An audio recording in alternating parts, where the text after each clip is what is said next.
with residents about the fact that we've set our priorities, but they're not in cement, and that we'd like to share our priorities with the people, and get feedback and see if we're on the right track. If our ideas, if our thoughts are things that really resonate with the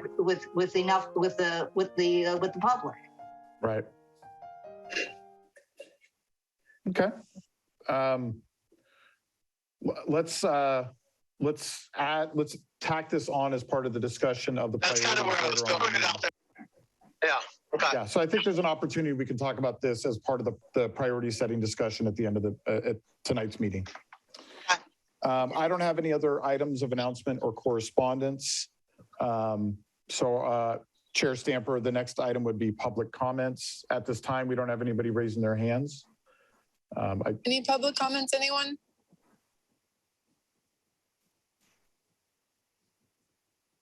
It's like no public comments. Matthew. Yes. When should I make my announcement?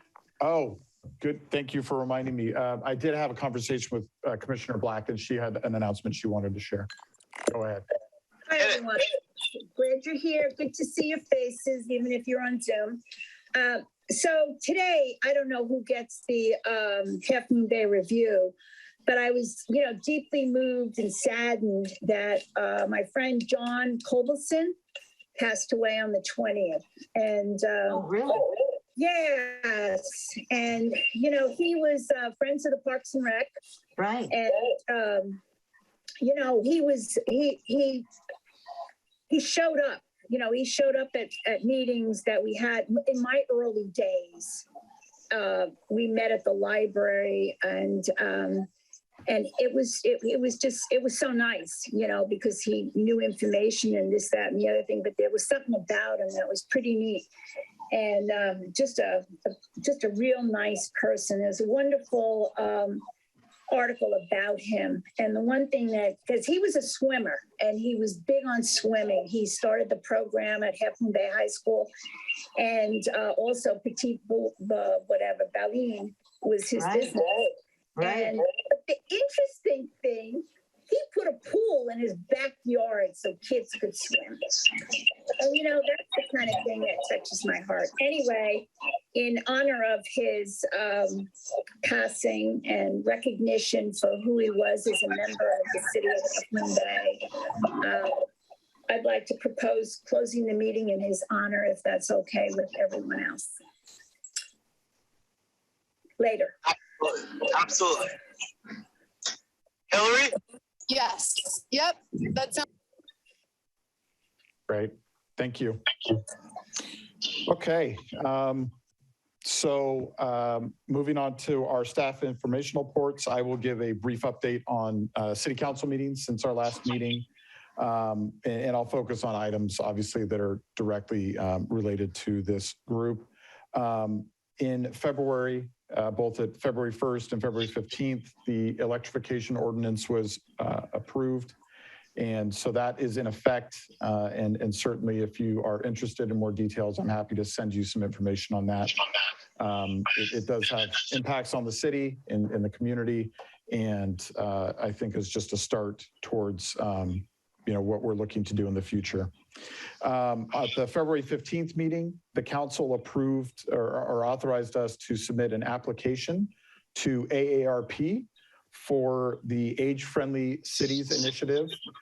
This is a program that AARP administers, I think, throughout the country, maybe even internationally, where they work with cities to review and identify opportunities to, AARP obviously serves older adults, but they identify ways to make a city and a community more accommodating and more accessible to that population, which then there's, it's a trickle down effect. If you make sidewalks and streets and parks accessible to seniors, individuals with disabilities tend to have better access. Children and families tend to have better access.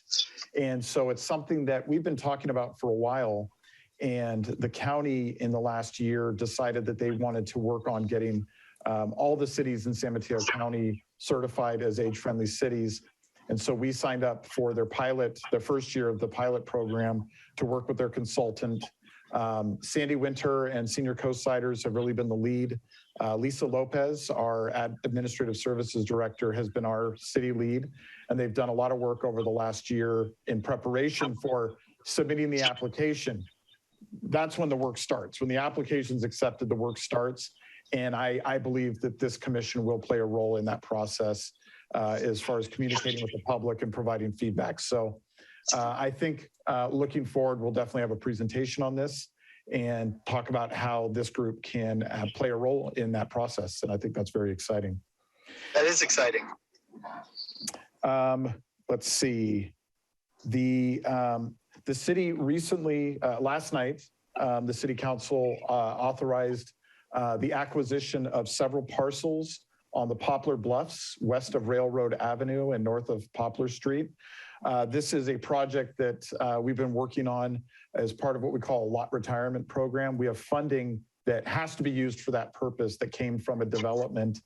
And we identified this area as as the location we wanted to use that funding because, as you know, with the erosion of the bluffs at Poplar Beach and the future erosion, we are going to have to move the coastal trail away from where it currently sits.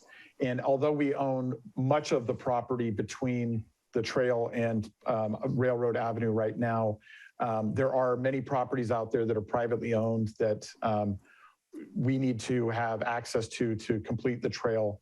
And so this is the first process. We have 5 parcels from 3 owners that we're now in contract to purchase. And we'll be going back out to the next group of property owners. And the hope is to acquire either the city or other public agencies to own most of the properties out there, which will give us the flexibility we need to make good decisions about all the improvements that are going to be necessary as we look at erosion and water runoff and the trail. So it's an exciting first step, and we'll continue to work on that over the next couple of years. Also last night of note is recently the city engaged with a consultant to do what's called a classification and compensation study, which is something that has to be done every several years in an agency to make sure that we're staying competitive in the job market and that our employees are in the proper classifications and receiving proper pay. The study, which took place over the last year, identified several positions that needed readjustment. And so Eddie Bealey, who's been our recreation coordinator for the last 4 years, was one of the positions identified as being improperly classified.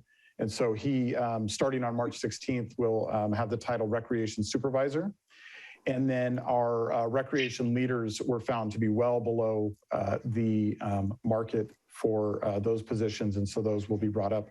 And that just allows us to stay competitive, to retain good employees, and as we have to recruit good employees. Let's see. And then the last thing is we had our mid-year budget presentation last night. The city is doing well. We're still in recovery from the pandemic, but we're on the right path, and we're hoping by next year that we'll be back to normal revenues and an ability to take on the projects that have been delayed over the last couple of years. And I encourage you to check out that presentation. It's on our website. You can watch the video because that'll give us a sense of what opportunities will exist in the future and think about improvements to recreation and to our parks that may be necessary. That's my report. If there's no questions.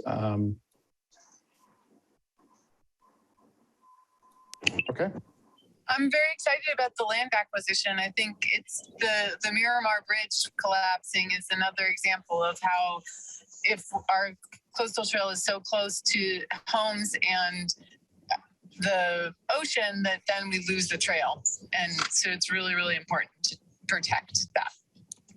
Right. And we want to be ahead of it, not closing sections while we figure out what to do. We want to be very proactive on this. And John Dowdy, our Public Works Director, is on, and I'm sure he can share any other details, but they've been working hard to develop the planning necessary to stay ahead of this for the future. Okay, thank you. Thanks, Matthew. All right, everybody, I have two updates for you this evening.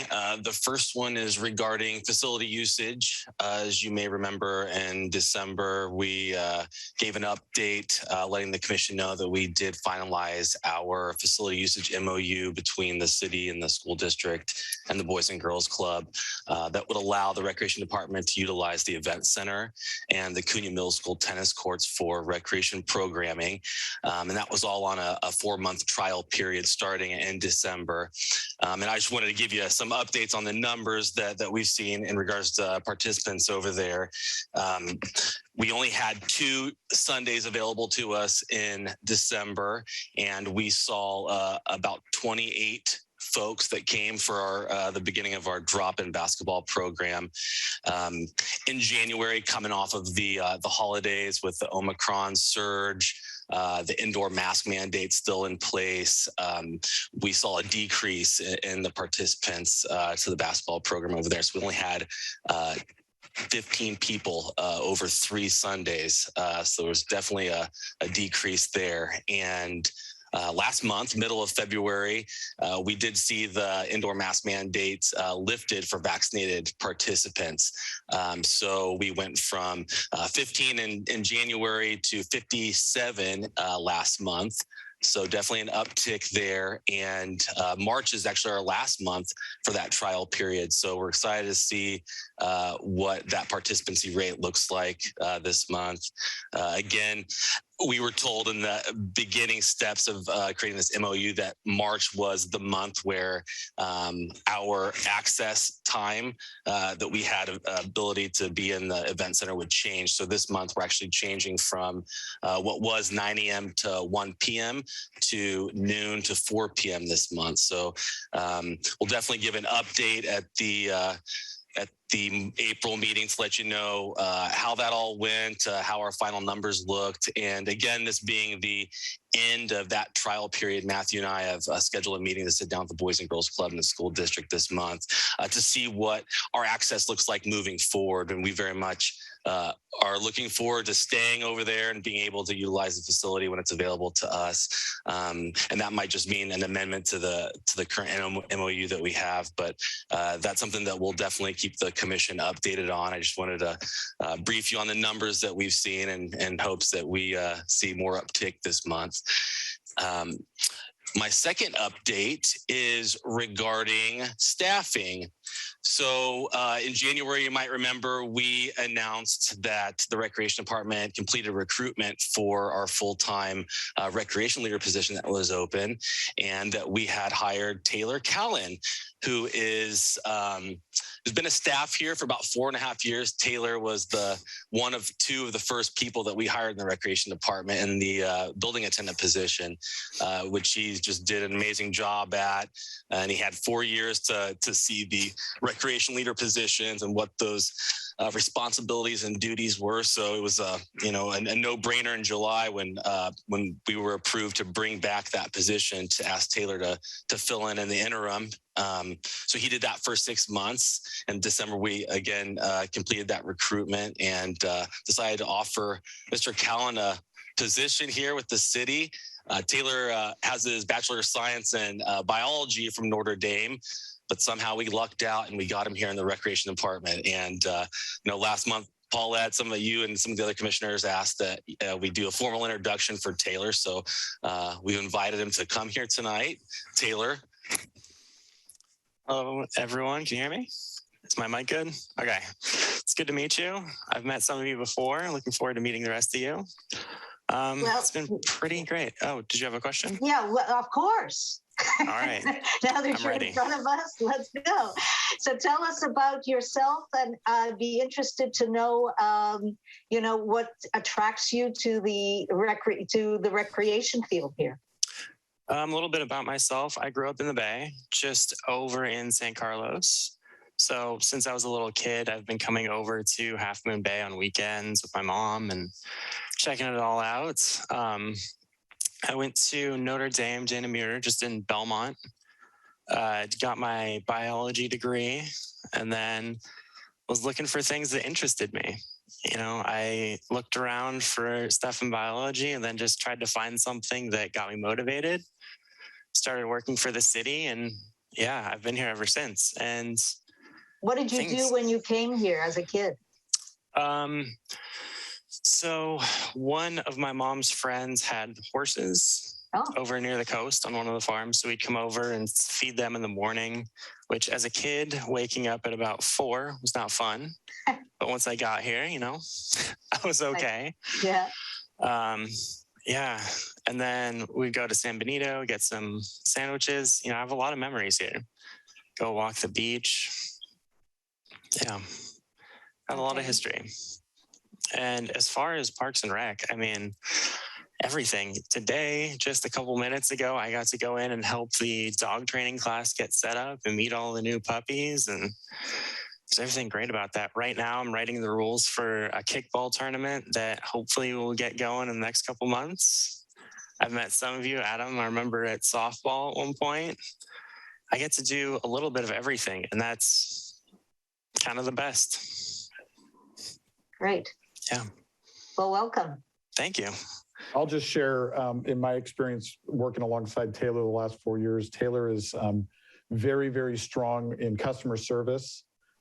He's one of those people that he will do whatever is asked and whatever's needed to support folks. And you know, they deal with some tough situations, and Taylor really handles himself well. So it was really a no-brainer for us to bring him on full time when we had the opportunity to. So we're really excited to have him. I appreciate that. Where do you live, Taylor? San Carlos. Oh, you're still in San Carlos? Yeah, but just near Edgewood Road. So it's just kind of a real quick jump on. Yeah. Yeah, cool. 280, yeah. It's not too bad. All right. Okay. Any other commissioners have any grilling questions for Taylor? Nope. Okay. Well, we wanted to make sure that you got to see him, and I do, Eddie. oh yeah. Go ahead. Yeah. Go ahead, Pat. Taylor helped us at the food program that's run at Ted Adcock. And yeah, I'm so happy. I'm so happy that you hired him. He's on board because he's just, he's a good guy. So thank you all for supporting him. I appreciate that, Pat. Thank you. Welcome. Thank you. It's good to meet all of you. It's good to be a part of this. Pop into the Ted Adcock and say hi to him sometime. Yeah. I'll be here. He's there all the time. Yeah, I am. I live here. I have a cot in the back.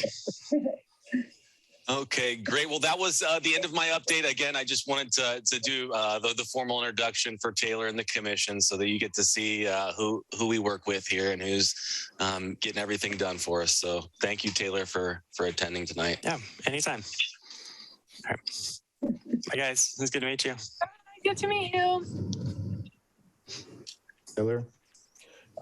Chair, our next item is the Bike Ped Master Plan update with Public Works. And I'll just remind you, we shared this with you at a previous meeting that, we've had a standing monthly item to talk about the Parks and Rec Master Plan update, or just updates on the Parks and Rec Master Plan. And based on your feedback, John thought it would make sense to alternate months, and 1 month provide the Parks Master Plan update, and the alternating month provide an update on the Bike Ped Master Plan, as this group has shown a lot of interest in trails and those types of things. So we'll turn the time over to John, and it looks like we've got Jonathan Wu here as well. And thanks for being here. Thanks, Matthew and commissioners. Nice to see you tonight. I am pleased to bring Jonathan Wu on. And Jonathan, have you been here before? I don't think you have been with the Parks Rec Commission. So Jonathan is superstar assistant engineer for the have a chance. With everything going up to visit with him. Hey, John, your audio is really in bad. our offices around town, whatever. Hey, John, can you hear me? Yeah. your audio is really bad. I wonder if you could turn off your video and see if that helps. And then maybe Jonathan can just introduce himself again. I will. City Hall internet, very unreliable. I will do that. So sorry about that. So anyway, I'll turn this over can you hear me? Yes. Go. Okay. So a short update, but certainly happy to answer any questions. And but as Matthew said, we think makes sense to come back and talk about what we're up to and some of the things we're up to. So Jonathan, take it over. Thank you, John. Thanks for the introduction. Actually, I don't know if you all remember me, but I did present the Poplar Pedestrian Pathway Project a while back to you guys. And I'm happy to be back and nice to see you all again. Eddie, whenever you have the chance, can you allow me to share the screen? I do have a quick presentation to give you all.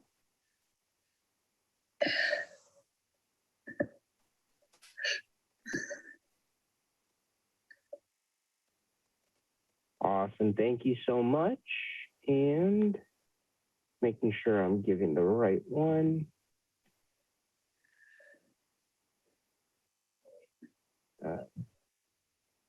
Can everyone see the presentation on your screen? Yes. Making sure. All right. Again, my name's Jonathan Wu, the assistant engineer for the city of Half Moon Bay. Thanks again, John, for the introduction, and nice to see everybody again, and as well as the members of the public. So I'm here to present the pretty much the bicycle and pedestrian master plan update related to parks and recreation.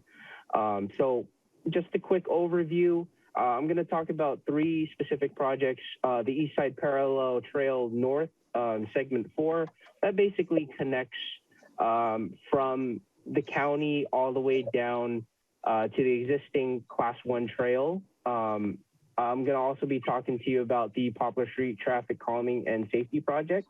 I'll discuss a little bit more into that, and we'll talk about a new item about the trail maintenance program that we'll be having in our CIP program. So first up, we have the East Side Parallel Trail North, segment 4. And like I said, it's pretty much it's from Murata Road, which is San Mateo County jurisdiction, just north of there, all the way down to where we have the existing Class 1 trail.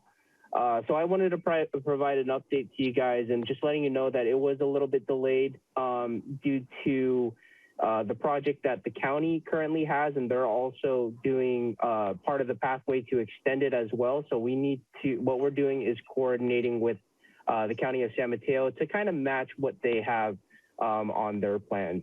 In addition to that, we had to go through Caltrans and their peer process. So that actually does take a little bit of extra time.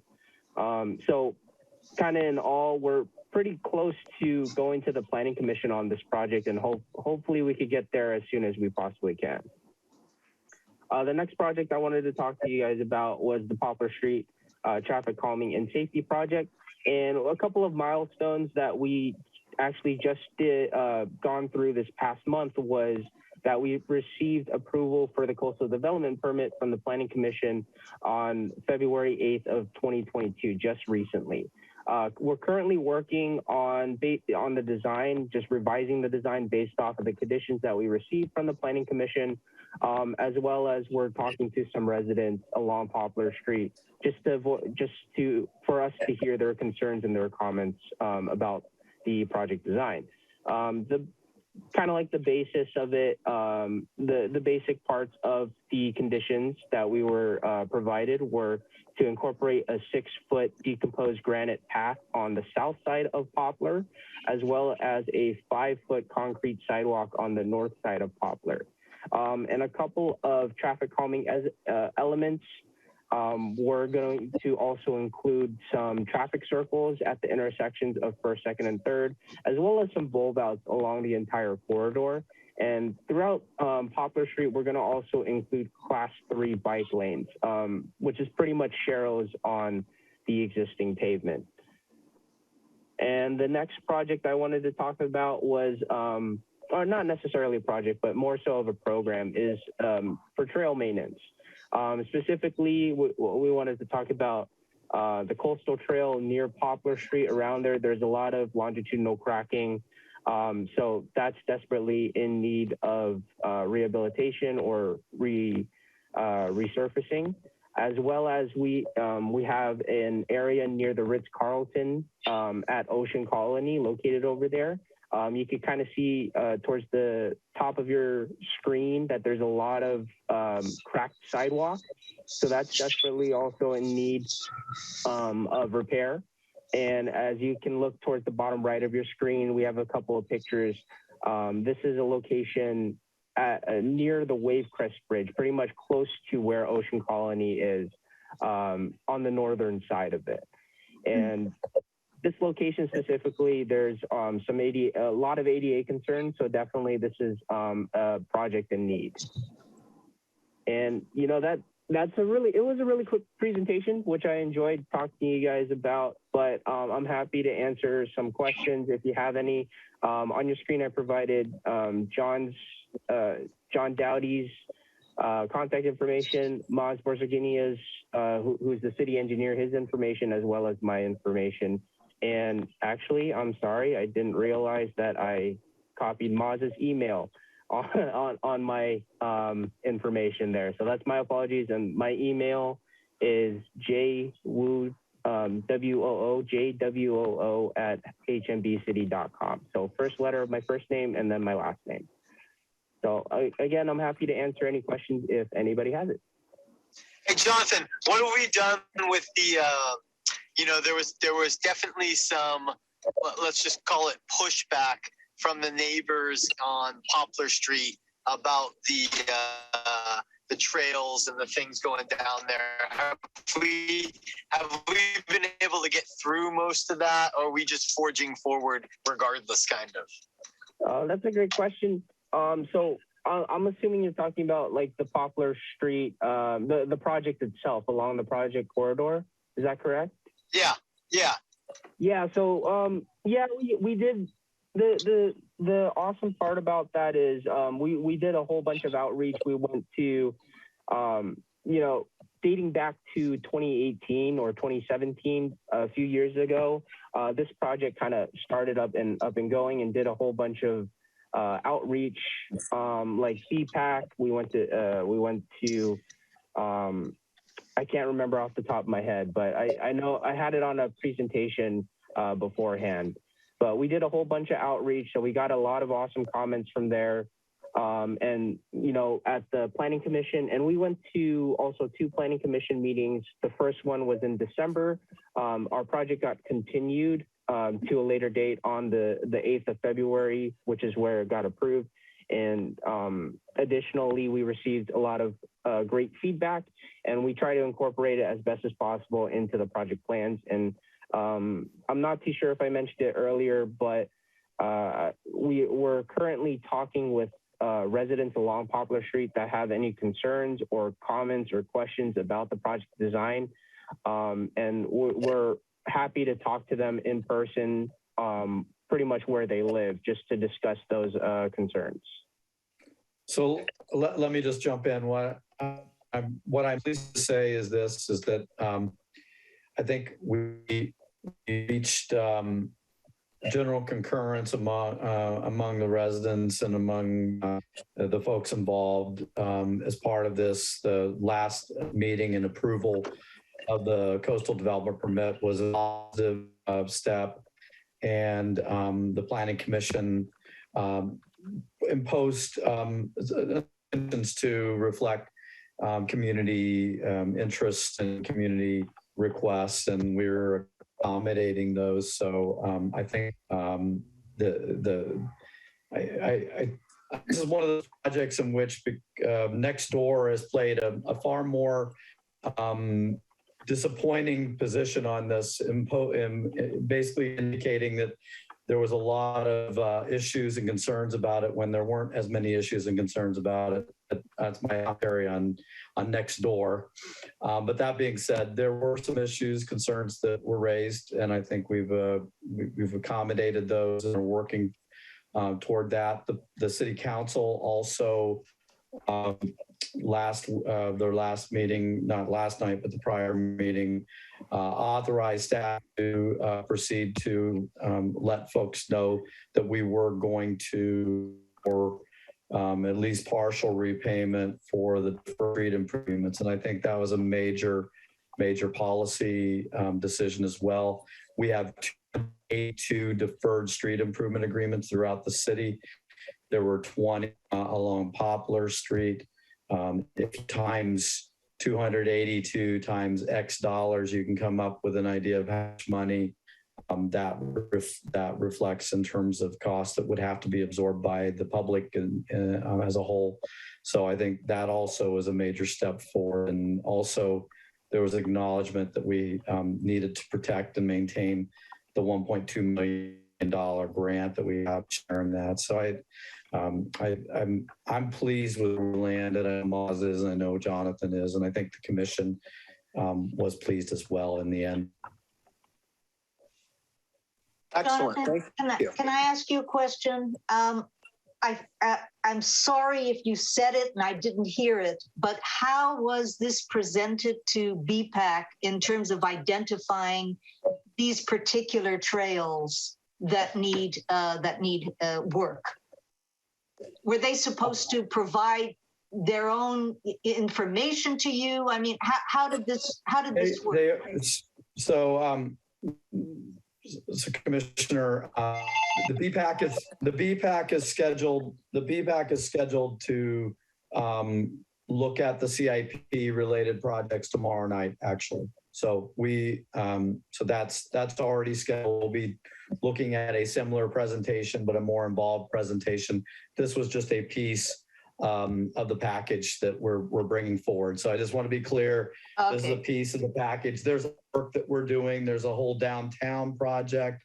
There's a number of things that are out there. This was a small window into some of the work that we're doing and dealing with it, okay. Not to be an all-inclusive. Okay. And we will be back. We will be back later on to talk to you about the list that we're recommending to council for parks as well.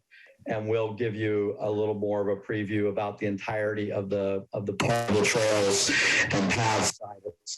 So we're at the very beginning of that process. Excellent. Thanks, John.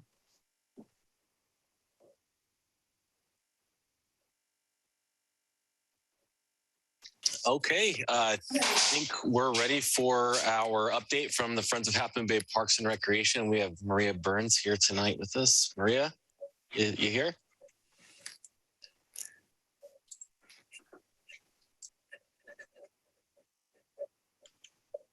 Maria, you're on mute. Okay, just kidding. Hi, everyone. As I was saying, I'm so excited to see all of you. It's been way too long. I know I've seen a few of you here and there on different meetings and things. And I will warn you also, my husband is working and I've warned all my children to be quiet, but you know, you may have a sighting. I apologize in advance. But anyway, it's been too long. I was trying to figure out the last time I was at a meeting, and I just think that we just kind of all were kind of going in so many directions.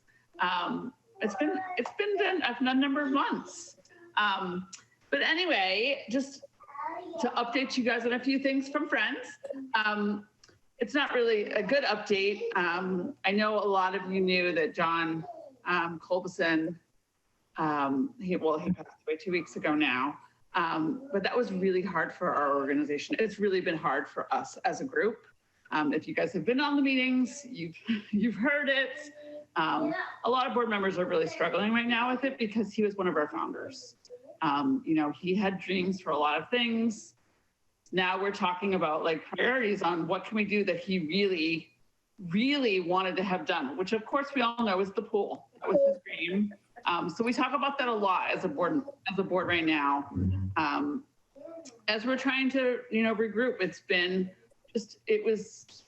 we knew it was coming. We all did. He was actually asking for us, like he was preparing us, but we weren't ready as an organization emotionally, I think. So anyway, trying to honor him in a lot of ways, and we're talking about how we can honor him. But that being said, we've had 2 pool meetings already this year. There's a lot of excitement, a lot of energy. So as a board, we're just trying to figure out how to make that work with you guys, with the school district, with the community, what that really means. We actually do have and Matthew, I think Matthew knows this, and Eddie, and all of you, a lot of you probably have heard it, but Tarragon is a pool design firm, and they have offered to, pro bono, do some designs for us to help us. But we're not quite ready to do that yet because we feel like we need to align with a few more things. So we're working on that with everybody and having some great conversations, great emails, great text chains. I feel like I talk about the pool and dream about the pool at this point. But it's good. It's a good thing. But I also think, if you guys don't know, Kirk Reamer, who's been on the board for a number of years, and Amy Allshouse, who was a former Park and Rec commissioner, they are the leaders of the pool project now. They are the co-chairs, and they are amazing. They're so positive, and they want to talk about every idea possible. Alan Bruce is now our development committee chair. He took on this leadership role, and it's perfect for him. He is also now in Sunnyvale.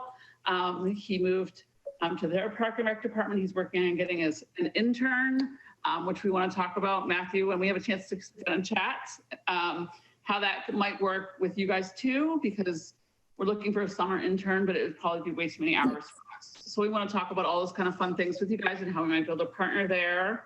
But yeah, so I feel like, seriously, I get text messages almost daily from they're on fire, as well. They're sad and dealing with stuff, but they're also on fire. I get daily text messages from everybody with different ideas and what they want to do and how we could do things. And so it's really good. It's a positive thing. We are working on bringing in some new board members because we lost John, and we need some more board members to really be able to do everything we really want to do. So if you guys know any fabulous people, please let me know.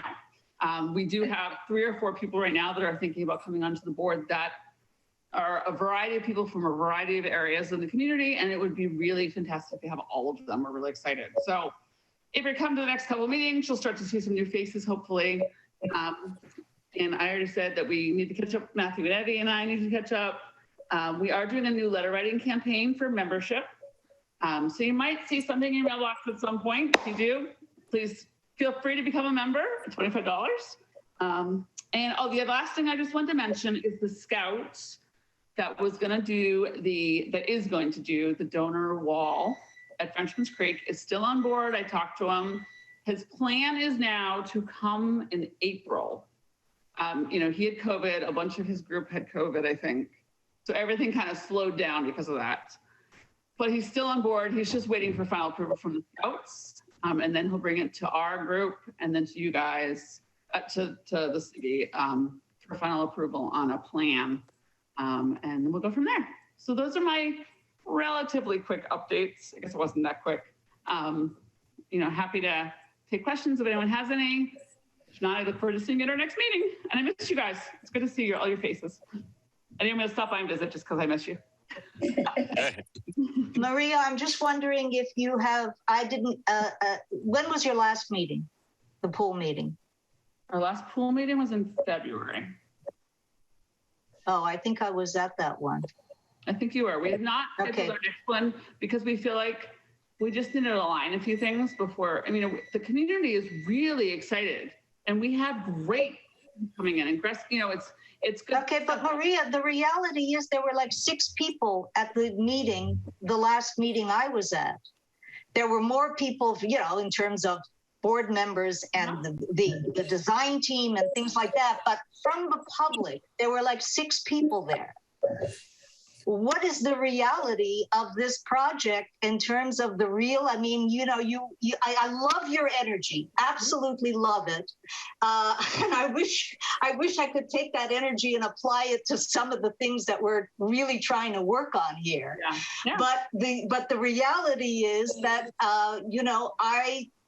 I'm still not seeing, other than a few core people who are really enthusiastic about this. Mm-hmm. I think there isn't there's hardly anybody on the panel or anywhere that I talk to that, of course, wouldn't love an aquatic center here in Half Moon Bay. Yeah. But we also know the reality of the costs involved in doing something like this, the entities involved that would need to be involved and enthusiastic about it. And so far, to me, I haven't seen any of that. And I'm just being real here because I don't want to just kind of play along with this, when I really wish we would get that energy into things that we're actually doing. So this is where I'm still to this day. I haven't changed. I mean, again, I'd love it, but I haven't changed where I started with this because I know what the costs are that we're looking at, and you don't. So far, I haven't seen that there is a real plan because it's very hard to make a plan. I understand your struggles. Yeah. It's very hard to make a plan when the school, where we do have the pool, is not like on board with either contributing money or anything towards this project. Plus, we have the issue of if it's at the school, public access is going to be incredibly problematic. Right. So that means it would really be mostly for the school, maybe a little bit of public. I don't think when it comes to millions and millions of dollars that it's going to be hard to get that support for that. And then can you clarify your question for Maria? Sorry, I'm just trying to understand what you want her to answer.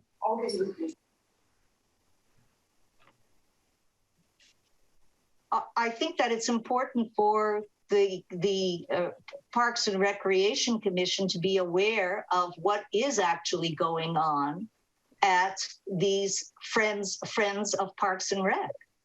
Yeah, so that I was just, because I was a little confused when you were asking who was actually there. So if the question is there a lot of enthusiasm from the public?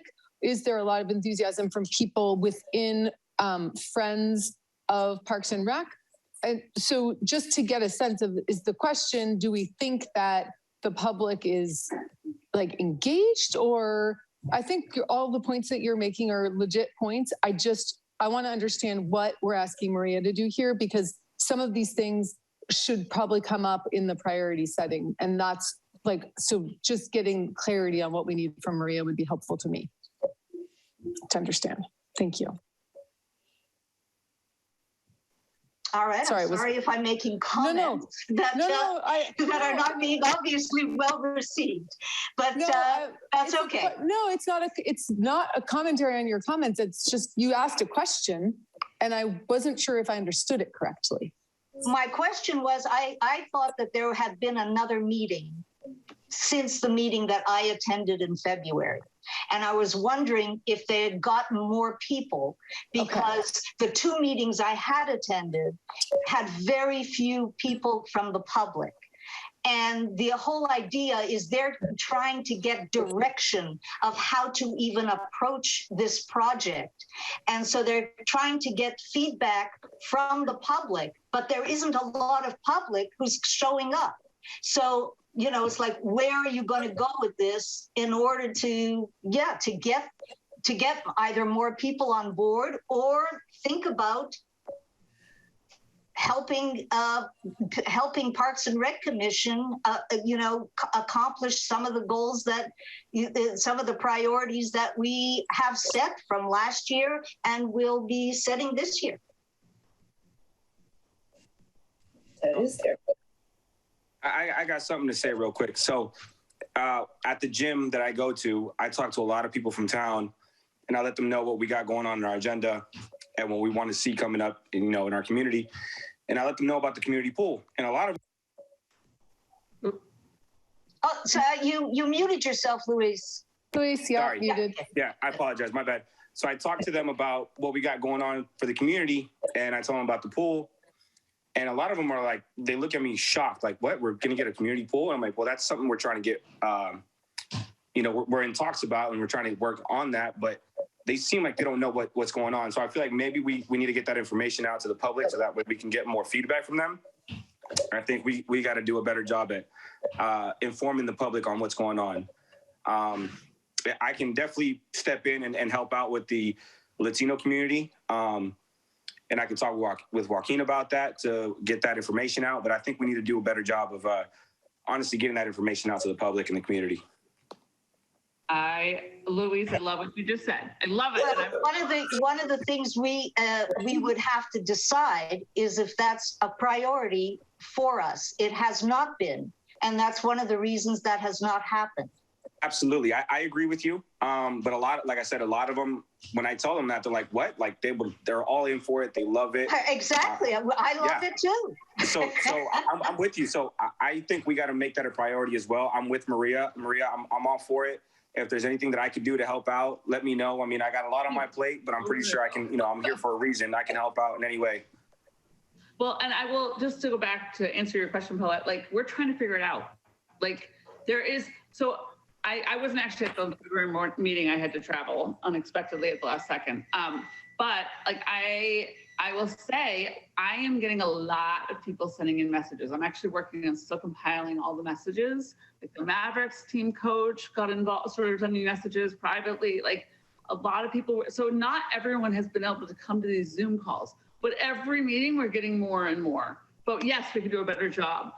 As a board, we came together and the pool committee leaders just this week and just kind of said, like, how are we going to do this? What are we going to do? We need to have some more meetings, not with public, but with you guys, with, city council with members, with, so we need to be more strategic in some of the things we're doing, and we're working on figuring that out right now. And that's actually, you probably won't see another meeting this month. Not that they're going, we're thinking, but really what we did was in January and February, we started doing these meetings to actually try and hear from people, to get the word started. I started posting things on Nextdoor. People started sending me messages through Nextdoor. Like, so it's just, I'm seeing Michelle sending a message right now. I know she was on one of the meetings, so we're working on it, and you also mentioned other priorities, and this is something I wanted to, I'm going to try and connect with Matthew about this as well, because I know there's a lot of priorities right now. Our board is small right now. We're working on building that up so we can do more. But I know Carter Park is still out there. I know there's other things out there that we need to talk about. And so our board is kind of waiting on, I know you guys were flushing things out. Again, it's been a couple months since we've all connected. But we're open and talking about it. We don't have a ton of bandwidth right now because our board has shrunk some of the big energy on our board. So we are really taking that time right now to get ourselves organized. It's not that we're not willing to do it. It's just that we just have to be organized so that we're successful in helping you guys. Maria, one clear direction on what what you need from us. So if you need something specific for Carter Park, I'll take it to the board. If you need something specific for Smithfield, I'll take it to the board. So it's, again, we're just waiting on you guys saying, hey, we need this, we need you to go find this, or we need this, can you help us? Or kind of like we did for Frenchman's Creek Playground. Sharzad was in a meeting, you guys were talking about the need, and we stepped up and said, we'll do it. Like, that's the same kind of thing. But in the meantime, we're still trying to figure out the pool stuff. So that whatever we need to do in the community, we can do it to figure it out. And Luis, I'm sorry, did I cut you off? No, you're fine. So, I mean, we also have a radio show here in Half Moon Bay, don't we? Yes. Yeah, I mean, I think that would be another great way that we can actually get some of that information out there as well. Getting on Half Moon Bay Radio and try to get the word out. Okay. Get the buzz going. I mean, I would love to have a community pool, because me personally, growing up in Half Moon Bay, living on Poplar for 18 years, I still don't know how to swim. I would love to learn how to swim. 30 years of my life, right? I don't know how to swim. So I would really love that. Would it be maybe just to try to bring back the full circle to what I think I'm hearing here is that Paulette was kind of raised a couple questions. One of them was whether or not there is a high level of engagement in the pool process. And then the second part was, a more broad question of what the Friends are working on aligned with the goals that we are deciding upon. And I think that I think what I'm hearing from you, Maria, is that yes, you do have a lot of engagement in the organization around the pool, but there are things that definitely need to be worked on. And once there's a little more clarity on that, then it makes sense to try to get further engagement from the public, doing some of the techniques that Louise has suggested, like there are a number of things, but the radio is one of them. And we really could do more reaching out. But in terms of this group's here, the decision group here of the Parks and Rec Committee, probably what needs to be decided as we do the next part of this agenda is what role we want to play in pushing a pool forward at this particular year, 2022. And so I wonder if that is a sufficient summary for folks so that we can move on to the next thing, or if people have more comments to add on to that. I think I'll just add, in addition to everything what you just said, Chair Stamper, is the other thing I heard from Maria is they want to know what this commission can do to support it, but they also need direction from this commission on specific things we want them to help with. And yes, so I think that also needs to be part of the priority setting discussion as well. Great, thank you. That's a great addition. Okay, are we ready to move to the next item? Great, thank you, Maria. Our next item is part one of a two-part series. We have, again, John Dowdy, our Public Works Director here, and he has our consultant that we've been working with on the Smithfield Master Plan. Again, just a little bit of background. There is a donor interested in helping provide some improvements at Smithfield, specifically the parking lot.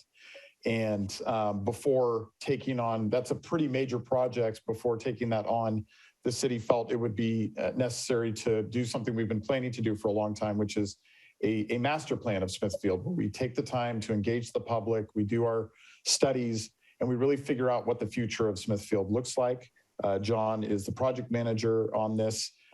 Typically, your Public Works Director would not be the project manager, but that's just a sign of how stretched thin we are bandwidth-wise at this point in the city.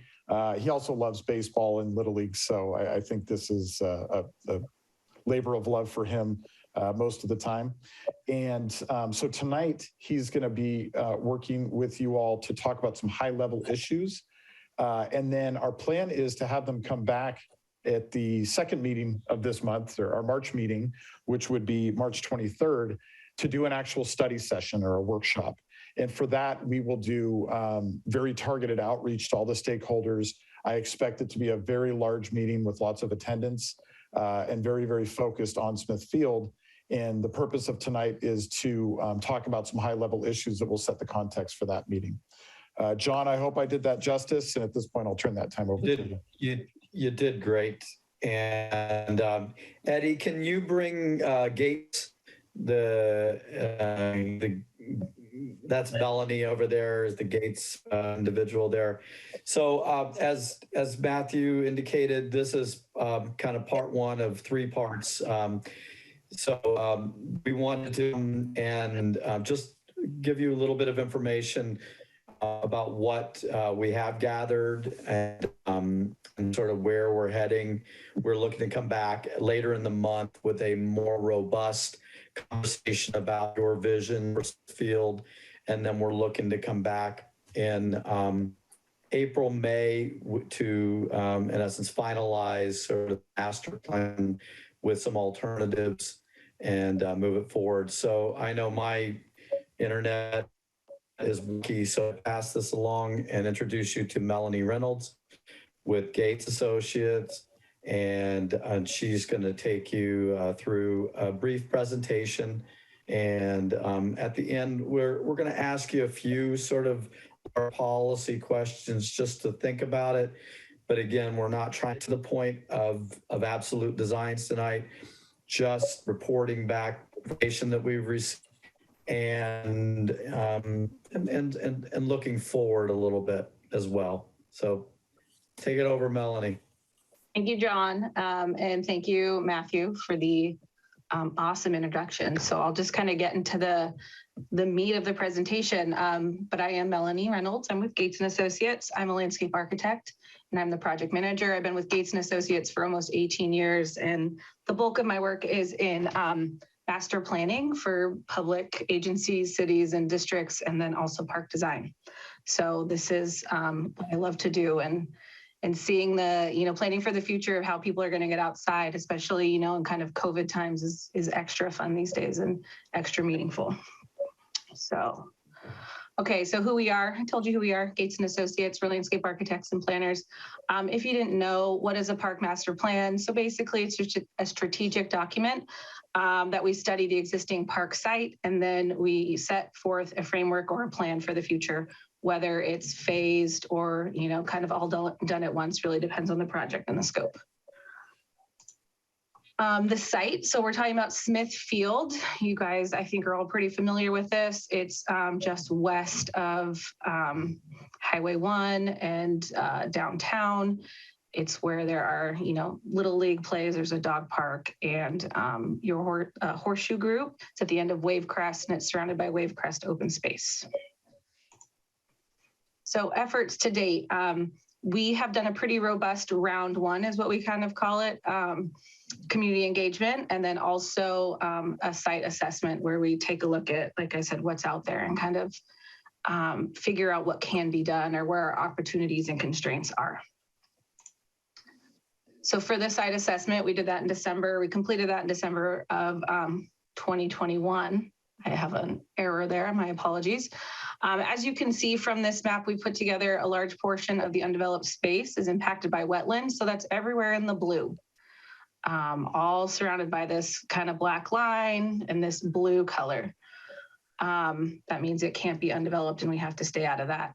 Areas for recreation opportunities are on the east side of the site near the entry. You see there's a little pocket for, kind of a more active open area, and then the potential for a more passive areas. This is kind of a smaller space. We know the parking lot is in poor condition. And then the site drains to the northwest. You can see the blue arrows. They all kind of go back along here. And I'm sorry if you hear my child screaming in the background. She's really okay.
Recording in progress. And the desire. So this is what they would like to see, right? The majority of respondents identified improved parking lot conditions, right? And better site lighting as priority improvements as far as infrastructure. They expressed a strong interest in adding picnic areas, playground, sand volleyball, and shade structures. So not super different than what we heard at the Night of Lights. So that's, really confirms what people want to see out there. And we asked a question regarding renaming the park, just to kind of take the temperature if there was a more community-friendly name that would still allow for Smith Field or the ball fields to remain as Smith Field, sports complex or something like that. And the majority of the community, I think around 60%, were in support of that renaming opportunity or effort if it were to come up. So I thought that was pretty cool. The third piece of our outreach was we talked to individual stakeholder groups identified by the city. So between December and February of this year, we talked with city staff. So that includes maintenance, Matthew, as many people who would talk to us, right? Dog park users, Little League user group, the Horseshoe user group, Coastside Land Trust, Peninsula Open Space Trust, and then the Half Moon Bay Soccer Club, and then the Half Moon Bay OASO Soccer. It's important that we know the needs or the unmet needs of the entire community, whether they play at Smith Field currently or not. So I will say that in every group we talk to, all understand the need and the desire for play space and, spaces for all to play. So we know as we continue in, times when there's not a lot of land, sharing is caring is what I like to say. So it was good that each group understood that while they maybe couldn't have a brand new soccer field just for them, maybe there's an opportunity to share and, more people can share in something if that means that, or, multiple uses, if that means more people can share or more people can use it. So then from all that input and then the site assessment, we kind of have some design considerations that we'd like to chat with you guys about. And like John said, this isn't a plan. These are just kind of high level ideas that we think could solve some of the needs and meet some of the service level gaps that currently exist. So one of the kind of, outstanding topics, and I think it's been discussed before, is down here in this little yellow orange bubble are the existing buildings, bunkers, whatever we want to call them. How critical are they to the future of Smith Field Park? What steps do we need to go through to either confirm or not confirm that they are needed? They sit in a very prime spot. So if they were to stay, we want to get really creative about how we use them. But if there's an opportunity for them to not stay, we'd like to know that. And so we'd like to take your temperature on that and take your thought or, hear your thoughts. Maybe we can start with that before I go through all of the others. If that makes sense. Could you explain what those things are now? They're just concrete buildings that are defunct and empty, if I believe. Okay. Yeah. They look like they were old bunkers. They're radio communication buildings. Yes. Yeah. So we will, regardless, we're going to have to do the historic assessment and things they were actually used for. We know that there were a couple of installations or two and later than that, and we understand that they were somewhat related to one of those stations or whatever with that. So we have to do some research to that point. Right now, they're being used in they're not weatherproof, and they used to store, I think, the youth, the materials for the youth play group. I can't think of what they're called right off the top, but anyway, Young Actors Workshop. Oh, that's weird. But they are not weatherproof at all, and all that. But we will have to do whatever assessment. Right. But what? So okay. What I think we're kind of asking for tonight is that if they can be deemed to be something that we could get really. I'm completely losing John. Yeah, here. John, we can't hear you. So I think the question is, what are your feelings about these buildings? If we do the historical assessment, they're not deemed to be significant. would this group agree that they could be removed to provide new opportunities for recreation at Smithfield? Or even if we can remove them, do you think they could be repurposed for something else and that would be a better use of them? Absolutely, both. I think either one. Do you have a preference? Get rid of them is mine. Well, I mean, there's probably some people who are attached to it from from some level of a historical standpoint, as we continue to find out here in our community. As soon as you want to take something down, there's going to be a whole bunch of people upset about it. So, so if they can be repurposed, if they are historically significant and they can be repurposed, I think that would be a good thing to do. And otherwise, I think that it is a choice spot. And I think that we need to, come up with some really good idea of what would be there instead that would, get people enthusiastic. Oh, yeah, that's a good reason to take that down. Yeah. I would advise that we check in with the Half Moon Bay Historical Society, which I'm sure is part of your vetting process. And yes. Realistically, if they have no function from that perspective, whoever else is going to weigh in after that, I'm not that concerned about personally. And I've been in those structures. I've explored them just because they're kind of somewhat fun from an exploratory perspective when you're there. Yeah, but I see that they serve no function. Absolutely. So I'm all about getting them out and replacing that with something that's even more exploratory that you could put there or whatever else might you deem appropriate. So, but we definitely need to do our due diligence. Quick service announcement. These buildings are very dangerous. Please don't explore them. Commissioner Wright. We don't recommend He is a that. professional. Please. Yes. So I'm assuming here that you guys are saying we will do all the due diligence to make sure that no one historically will get upset. If they do get upset, that's not a guarantee anybody can make. To the best of your someone abilities. would be upset no matter what we find. There's also an opportunity to reuse. So if it's not, keeping them in the form that they are, because they are historical, there could be some type of a monument created, or they could be used in a wall or a seat wall. I'm saying? Like, I think there's room to find a happy medium. It's always my hope. There's always somewhere in the middle we can all meet. And I don't want that to get, I don't think we want this to hijack the conversation about the bigger picture. Okay. Here. No. Yeah. Does anyone else have a strong opinion they want to share about that?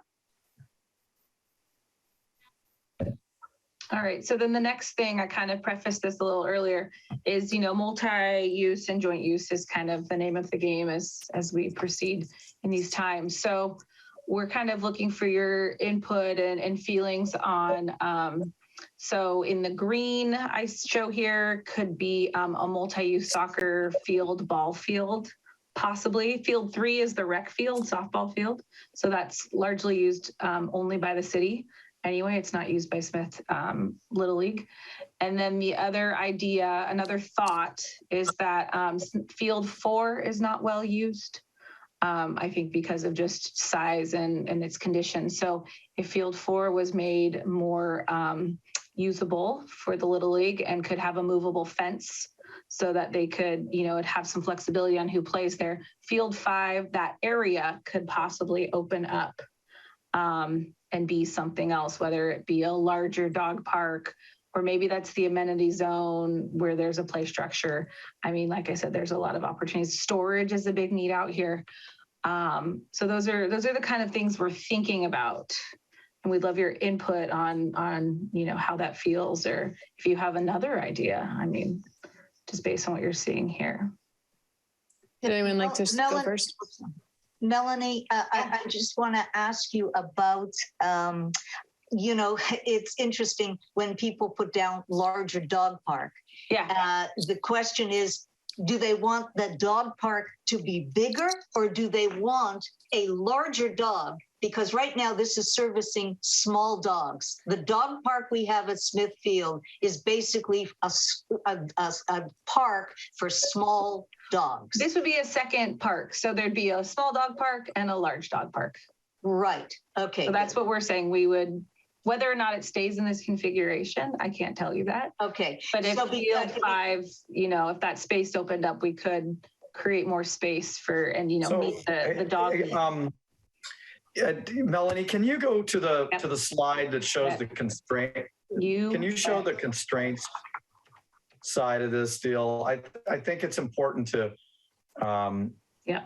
understand. Why don't you just point out, just outline the areas basically that are untouchable. So everything in this blue that's outlined by kind of this thicker gray line is untouchable, essentially. But we are, John, correct me if I'm wrong, grandfathered in where for the items or, you know, areas were already developed. So if we're within that. Yeah. But we can't encroach anymore. Okay, so Melanie, that potential active area, because I'm a little confused with your maps. Yeah. What is it that, in terms of any proposals, that you actually have sort of put into that area as possibilities? We are not there yet. That's the next meeting where we're going to talk about. Oh, okay. Yeah. So we just wanted to get the juices flowing, which we've been successful. So you can be thinking about this when we come back next month and you have all these, you know, and we show you these concepts and you can say, you know, I've been thinking about that and that's a great idea, or I absolutely hate it. I mean, all responses are valid. All right. Clearly, Commissioner, if I could say this, we've heard pickleball and for active sand uses, volleyball. we've heard pickleball and sand volleyball as being two particularly. We certainly envision at least one alternative coming back to you, which would have some kind of court, for, you know, in that active. Basketball ranked pretty high in the survey as well. So, you know, like John said, some type of sport courts. Okay, but when you because, you know, we haven't gotten to our priorities yet, but, you know, I have in my priorities anyway that I was going to put forth was the larger dog park. It's interesting to see that that's a possibility here at Smithfield, because I know you, John, and I have talked about, you know, having it on the where the dump used to be, closer to the beach area there by Seymour. If we were going to go that direction for larger dogs, then it would free up these areas for something else. So I think it's, you know, that's where it gets important to kind of figure out what it is we, you know, in a bigger picture, because if we narrow it too much to Smithfield, then, you know, we may not come up with the right combination because of this, you know, this other thing. We understand that, Commissioner, and it's a great point with this, but I'll throw out for example, in the meantime, before we even move forward with the multi-use field and with soccer, if that was where everybody said we're going to go and we have the money and all these things, and it takes us several years to get to that point, a question remains is, and before we can talk to the county, because we don't own the land over at the old landfill dump, whatever you want to call it, would we open the door to field 3, the rec field, being used part-time for the large dogs to use that if the folks agreed to clean up after themselves and deal with that? We don't use that field as actively. So I think we have to look beyond just the regular stuff and say, look, how can we fill in? So I throw that out there to say, look, you know, we've got we need to look at a phased approach to this. We need to look at all these things and deal with it. But is that something that we could do in the interim period to open the door to the larger dog running? And because it's all fenced, it's a perfectly place if they would clean up their mess. And they do this in San Mateo at Central Park.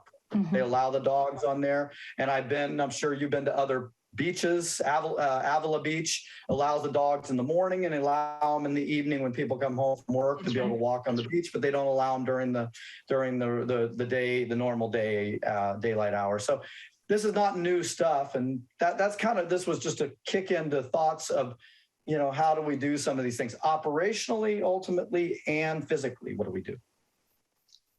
Okay, that's great, John. So now having heard that, I can just say that one of the things for sure I would like to see, if it's whether it's interim, whether it's the final, is, it's interesting to see that you got that from the survey as well, because I think it's just really important, is a place for our larger dogs to be able to run around.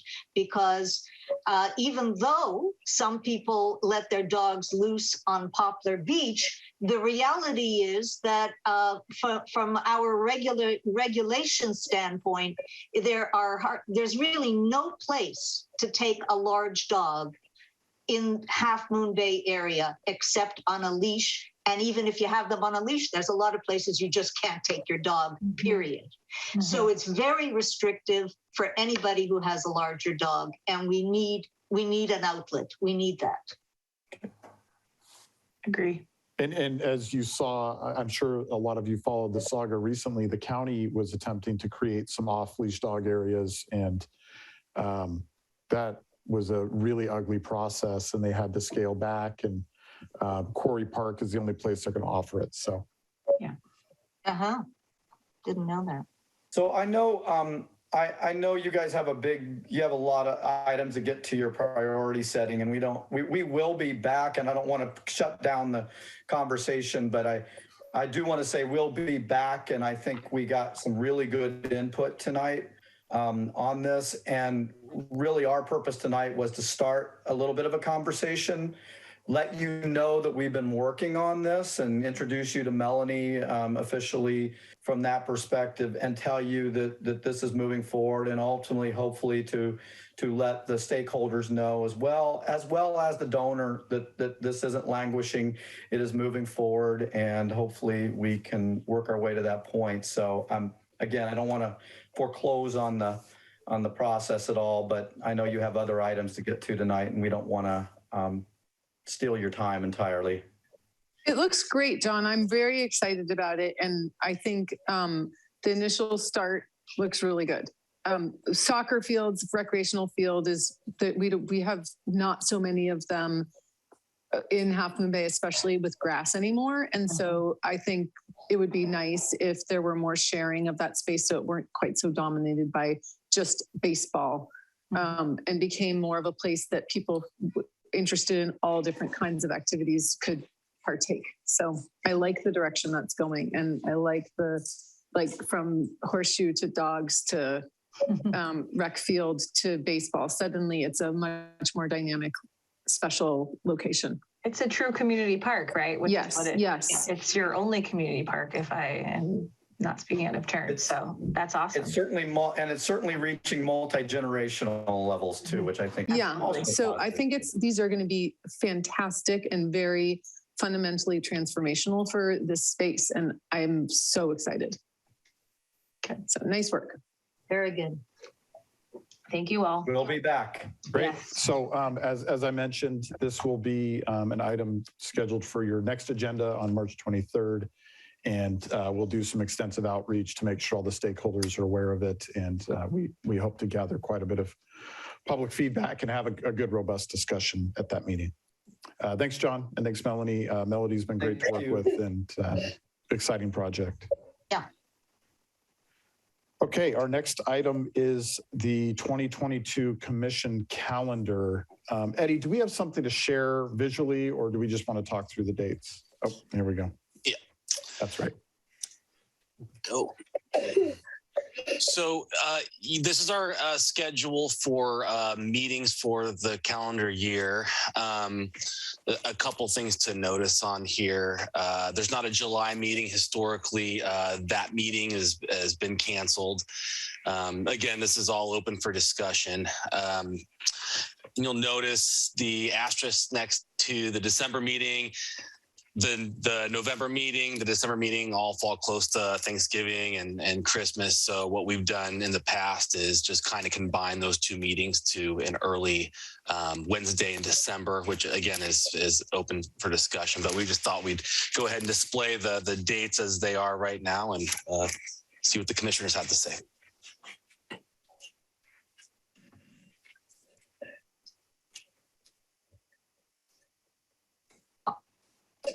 Well, I think we need to always have flexibility. I mean, to me, it looks fine. But, you know, I think we always need to have flexibility. If we're working on something, if there's something that's converging and important, you know, in that November or July timeline, I think we need to be flexible with the possibility, you know, that we may have to throw in another meeting. Yep. And as you saw, we were able to cancel last week's meeting and schedule this as a special meeting. So yes, that's always a possibility, and we're happy to do so when needed. Yeah, well done. Thank you for accommodating. Thank you so much. Yes. Yeah, I'm fine with these dates. Yeah, and me too.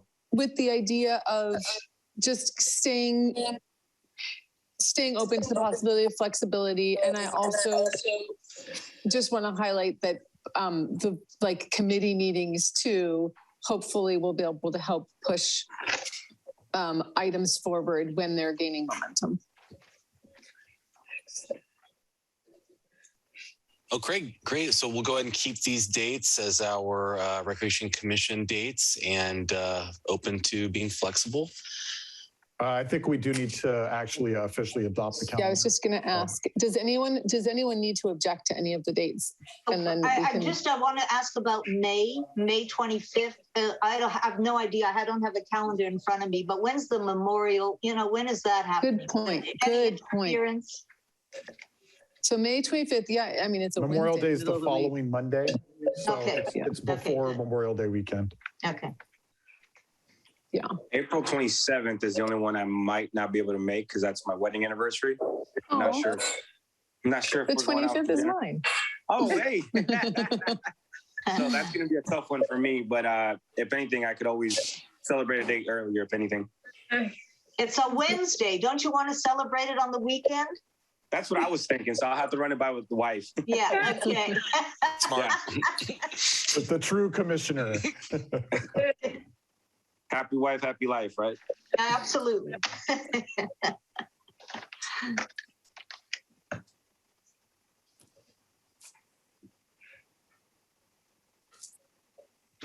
Okay, well, so how do we vote on it? Would someone like to nominate this calendar for adoption? Okay. Well, I'll make a motion to adopt the calendar as it has been presented with the idea that we have some flexibility built in for an additional meeting. Thank you. Second. Okay, good. Eddie, can we do a roll call? Let's go ahead and take a vote here. Chair Stamper? Yes. Vice Chair Eisen? Yep. Commissioner Black? Yes. Commissioner Haro? Yes. And Commissioner Eisen? Yes. Okay. We have an adopted 2022 Recreation Commission calendar. Good job, guys. Right. Ready? Okay, our last item of the night, and I think for the first time we're hitting this with actually a little bit of time to have a good discussion. This conversation always seems to come up after the meeting is supposed to already be over. So you should have a copy of last year's priorities with some of the accomplishments listed, and a copy of just the working copy of this current year's priorities. So hopefully you've had a chance to think about it. And so what I'd like to do first is just go through the current priorities that are kind of carrying over and talk through them, and then we can go down to the future priorities and opportunities section. By the way, I just want to say I think you did a good job on that. I took a good look at it, and I think you covered all the ground. So thank you. Well, we've had a lot of good discussions, so it's been helpful, and I think having a document like this that we revisit every couple of meetings has been very helpful to keep things on track and allowed us to accomplish quite a bit in the past couple of years. So, are you going to put it up on your screen? I can, yes. Thank you. All right. Everybody sees this Word doc? Yes. Let's see. I think I can hide that too. Yeah, there you go. Okay. So again, I'll just start high level with the current council priorities. The council every year meets to develop its priorities, and then the staff work plan follows that.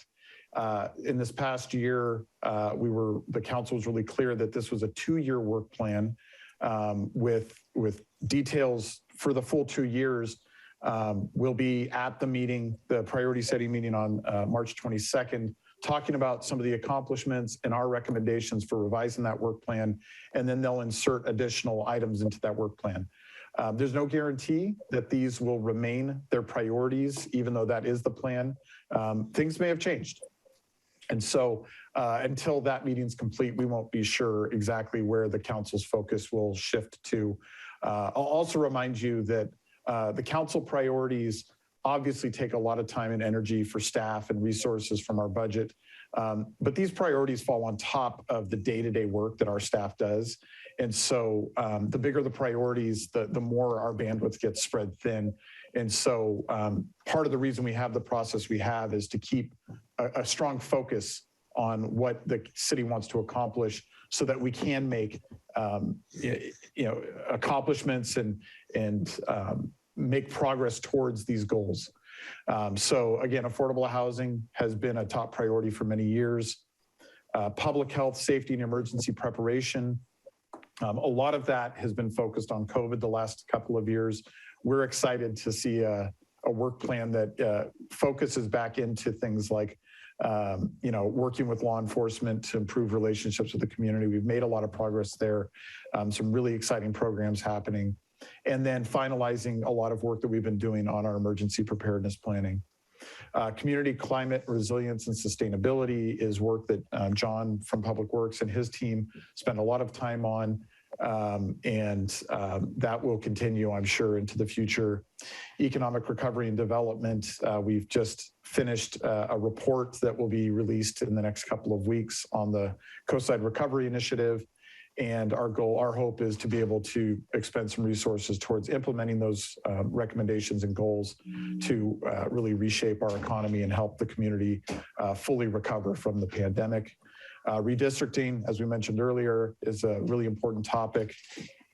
The redistricting process itself will be completed before the end of this fiscal year, but of course next year is an election year, so that will take some attention from our clerk communications office as well.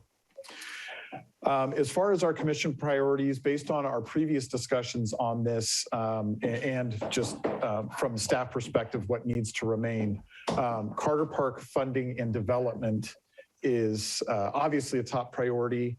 Hopefully in a meeting soon, we'll be able to bring some updates back to you. The contractor selection is happening right now. And I believe at our next city council meeting, there will actually be an announcement of the contractor that will be constructing the facility.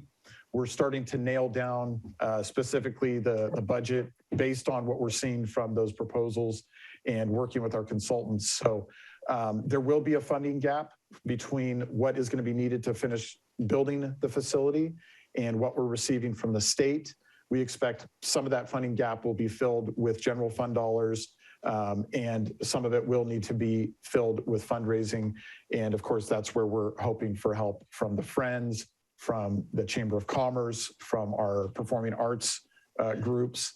And the first step is to really identify the need and develop a donation policy and a naming program and those types of things to start marketing those opportunities and those needs.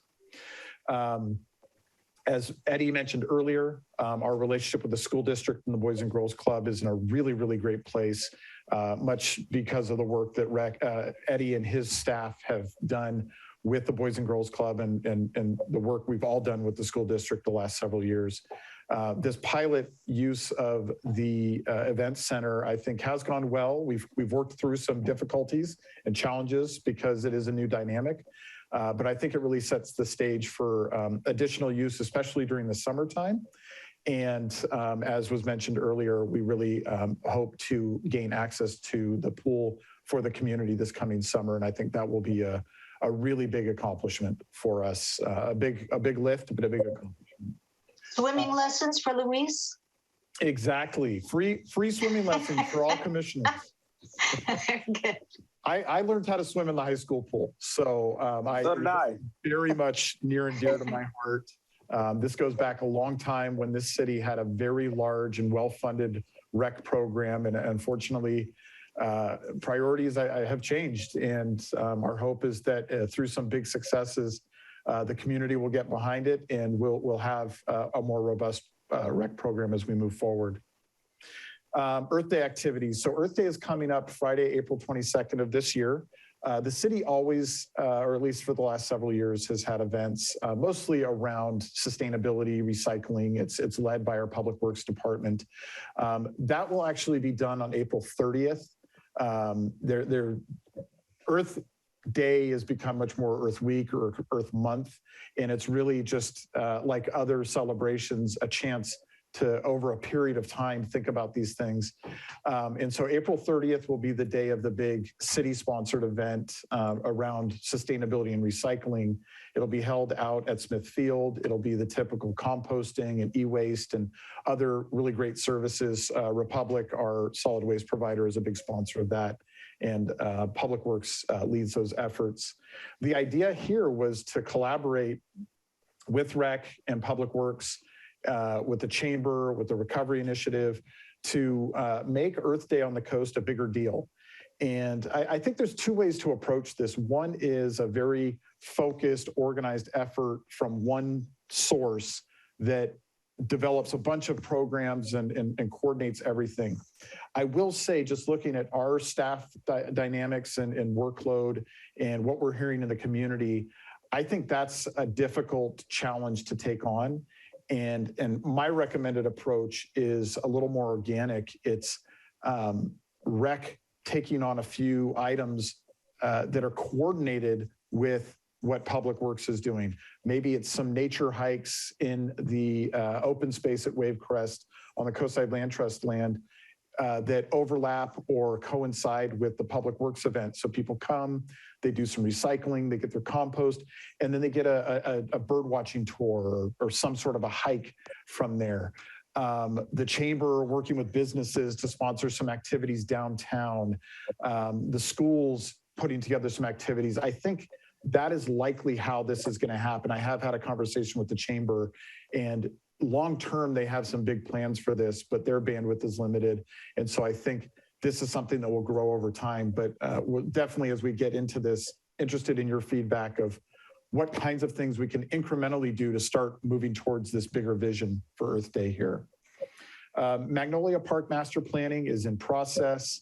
We'll have to define the commission's role as we move forward. I will share that, again, community development leads this process because it's really, unlike Smith Field, which is a constructed park and we're looking at making changes to it, Magnolia is, an open palette. And so our planning department, our community development department is leading this. They have lost some staff, and so they are stretched extremely thin. We're looking at how to keep this project moving forward to at least get the master plan completed, which will allow some of the individual projects to move forward. But I do think this is one that's going to stretch longer in this year than we had originally hoped. The first night event is something that this group has talked about for a couple of years. And based on the conversations, it sounds like we want to prioritize this. Again, this would be an event on New Year's Eve in the downtown, family focused on, I believe, the arts and family friendly activities, not necessarily the midnight ball drop, but could be coordinated with other folks that are organizing those types of activities. Our downtown association has expressed a strong interest in working on this project. The beach and sand volleyball courts. Did somebody have a comment there? No, okay. The beach and sand volleyball courts, something we've talked about for a long time and made some progress in last year with the Poplar Beach courts that we hope to bring back on a more long-term basis, still seasonal, but on a more long-term basis. And then as you know, you've got a subcommittee of Vice Chair Eisen and Chair Stamper who have been working with staff, with school district staff, and there seems to be some really good momentum towards a potential site for multiple courts up at the high school. And we have a meeting next week that is going to bring in public works and facility staff from the school district to really figure out if this is something that's feasible and start to define roles and responsibilities. So that's really exciting, and we're excited to see that move forward. We've talked about information requests or collaborations in the past. A coastal trail planning group is something that you're very interested in. As we've said before, we believe that the lead for this needs to be the BPAC. That's what they exist for. But certainly collaboration and coordination with this group makes a lot of sense. So as that moves forward in BPAC, we will keep you abreast. And, I think our joint meeting last year was really effective. And I think there will be opportunities for more of those on this specific topic. Continuing to work with Granada Community Services District, especially as they're master planning the Burnham Strip Park, which is across from Surfers Beach. They were pretty regular and they've kind of fallen off. And so this is one we'll want to talk about. Do we want to continue to press on a really intense working relationship or a more organic relationship? Eddie continuously works with them at a staff level. Do we want to elevate that? And then there's a note here of community event organizers. Somebody will have to remind me of exactly what that entails, but that'll be a good item for discussion.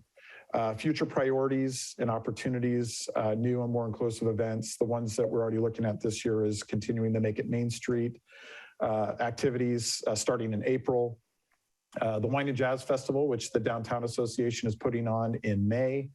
The Hispanic Heritage Month activities in September, and then continuing to build upon Nights of Lights and make that really robust, working with the Chamber. This one is interesting, the Johnston House MOU and planning. It's been on the list a long time. We've had a lot of trouble working with that organization and not getting responses. Of course, as soon as we decide to put it on kind of the back burner, they call us up and they're ready to roll.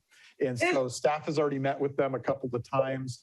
And so I'll share this later in the future items preview, but at the March meeting, we plan to have, at our next meeting in March, we plan to have some of their board members come and present to you and talk about what they're doing, what their vision is, get your feedback, and then that will help guide our negotiations on the agreement for the use of that property.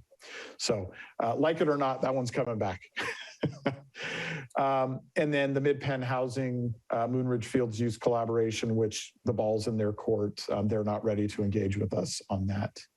And then this list of other opportunities, the Arts Master Plan draft, trail connections and expansion, a trail map and parks map update, bike-only trails connecting 280 to the Bayside, the idea of a gondola between city facilities somewhere downtown and 280. My understanding is there's a presentation that our mayor is coordinating for an upcoming council meeting on this topic with somebody who has some expertise. So that one will be interesting. Partnering with the Chamber for more summer activities that bring business to the coast side at some of our parks and community areas, a sandcastle contest, a kite fest weekend, those types of ideas.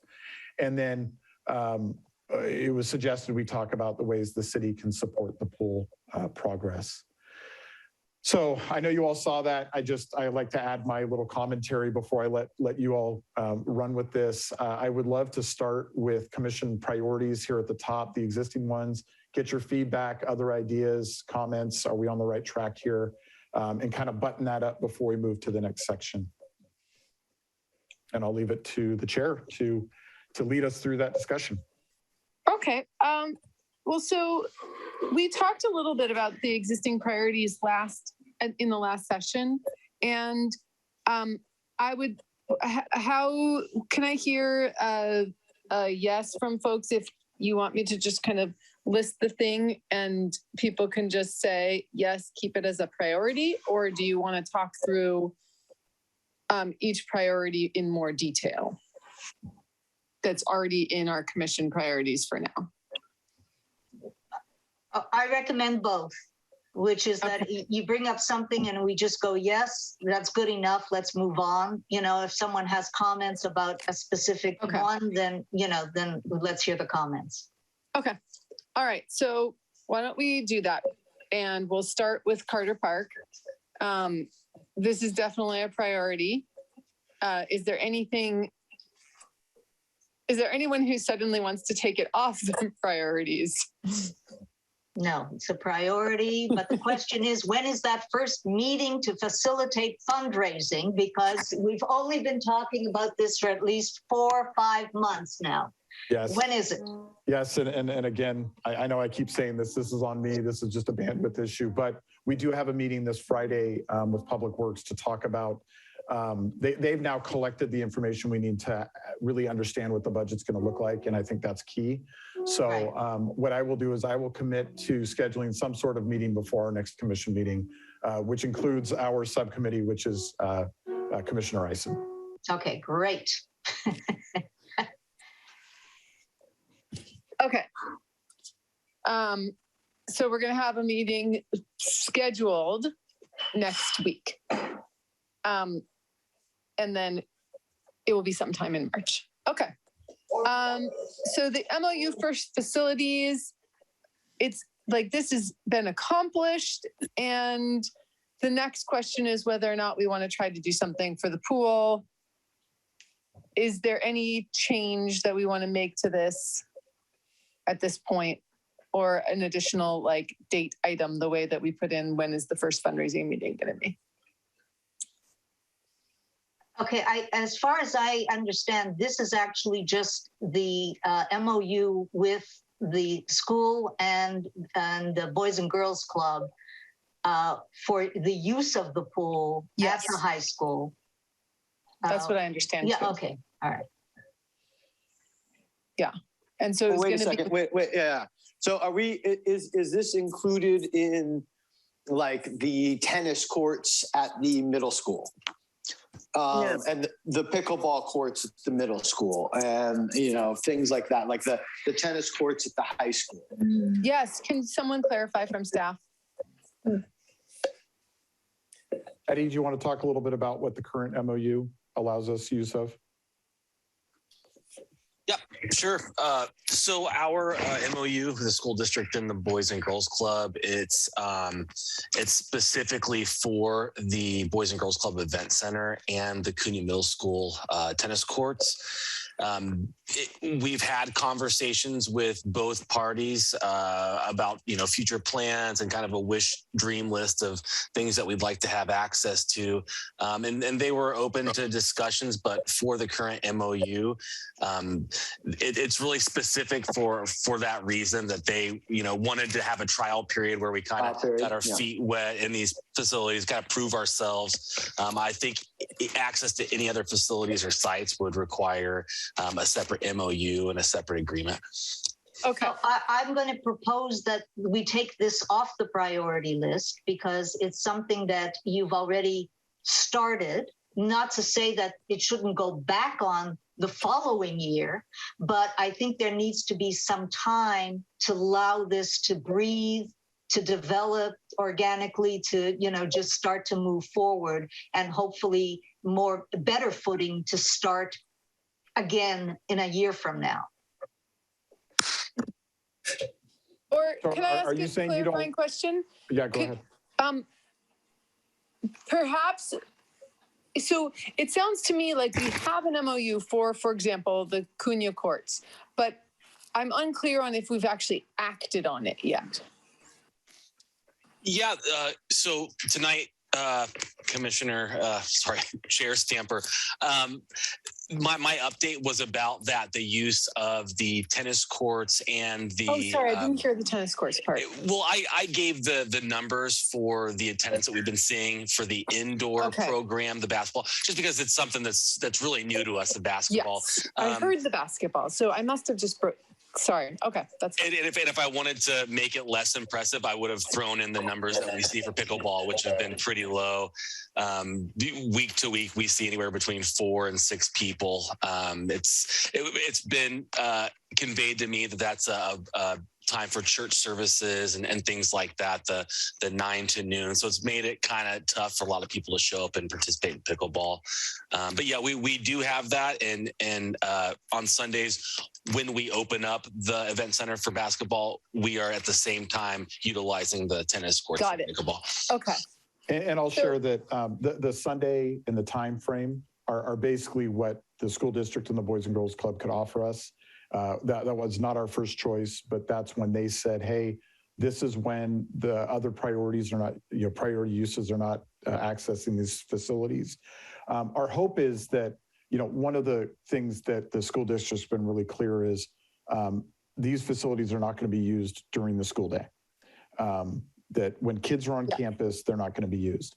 And then they have an agreement with the Boys and Girls Club that after school, they have control of the facilities. That's part of their agreement to run the sports programs.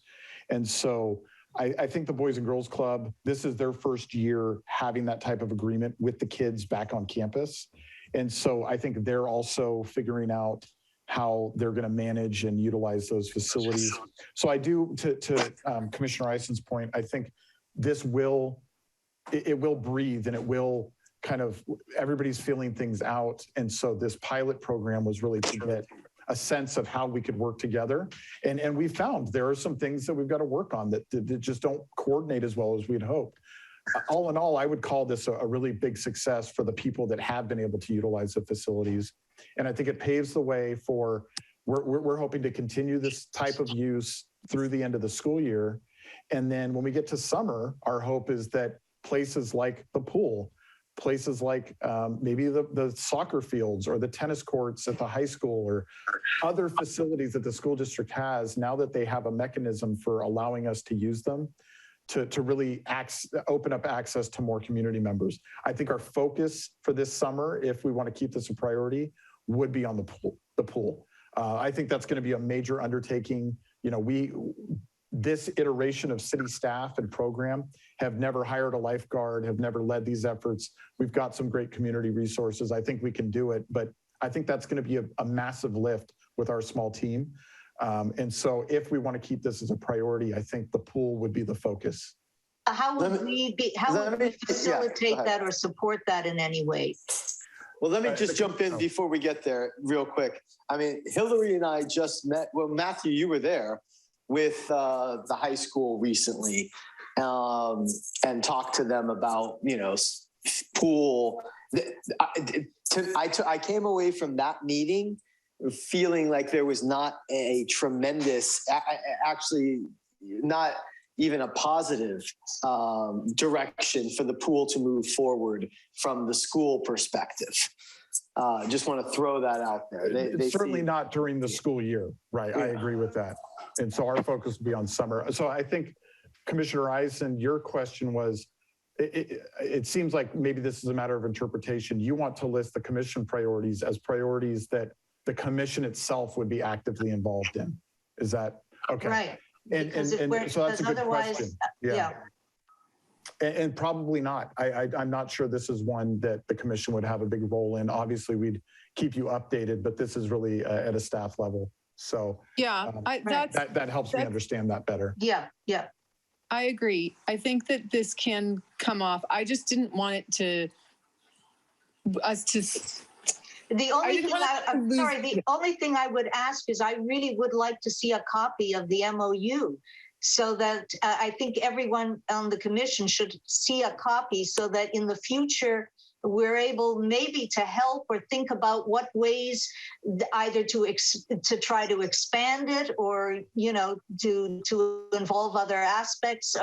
So that's maybe the only role I see us, being able to play. Otherwise, I mean, I'm so happy that we've started this and that we're getting any traction at all with these entities. Great. And I think the appropriate time for that would be if we're able to come back with an opportunity for the pool. We could share the current MOU as well as the pool MOU all at the same time, get you, because anything we share with you, we've got to share with the whole public. And I'm not sure how we would facilitate that right now. So Understood. Attaching it to an agenda where that's an item, I think makes the most sense. So we will keep that on the radar. We're striking this out, not because it's not a priority for the city, but we're focused right now on what the commission's going to be working on. So great. I appreciate the clarification. I do have one question for Eddie though. Not sure if I could ask Eddie a question right now or not, but so I know you guys are supposed to be meeting with Boys and Girls Club to see if we can still keep using the facility for basketball. I remember before the pandemic happened, we had open gym for basketball on Tuesday nights at Cunha. Would that be a possibility to do during the weekday instead of the weekend? Maybe that might work like in the evening. It's, you know what, it's all really contingent on our staffing and the bandwidth that we have available to us. It's contingent on if they'll allow it, because again, the Sunday mornings were chosen because that's the only time that the Boys and Girls Club in the school district said, yes, you can have access to it. So who was organizing those, Luis? I'm not sure actually. Or the Tuesday ones? Yeah. Before the pandemic, it was Bill. I can't remember his last name, but his first name was Bill. Older gentleman. So I wonder if there was a relationship with the school district, or because I mean we pay. We're not getting these facilities for free. We're paying. He was also charging. I believe it was like $5 for drop in or $20 for like a month. Yeah. Okay. So he may have just entered into an agreement himself. So it's something we'll explore for sure. Any and all opportunities to utilize those facilities. But I would say based on our previous meetings, I don't get an indication that anything during the week is likely to happen. It's only going to be on the weekends, but we'll definitely bring that up when we need. All good. Just thought I'd ask. Thank you guys.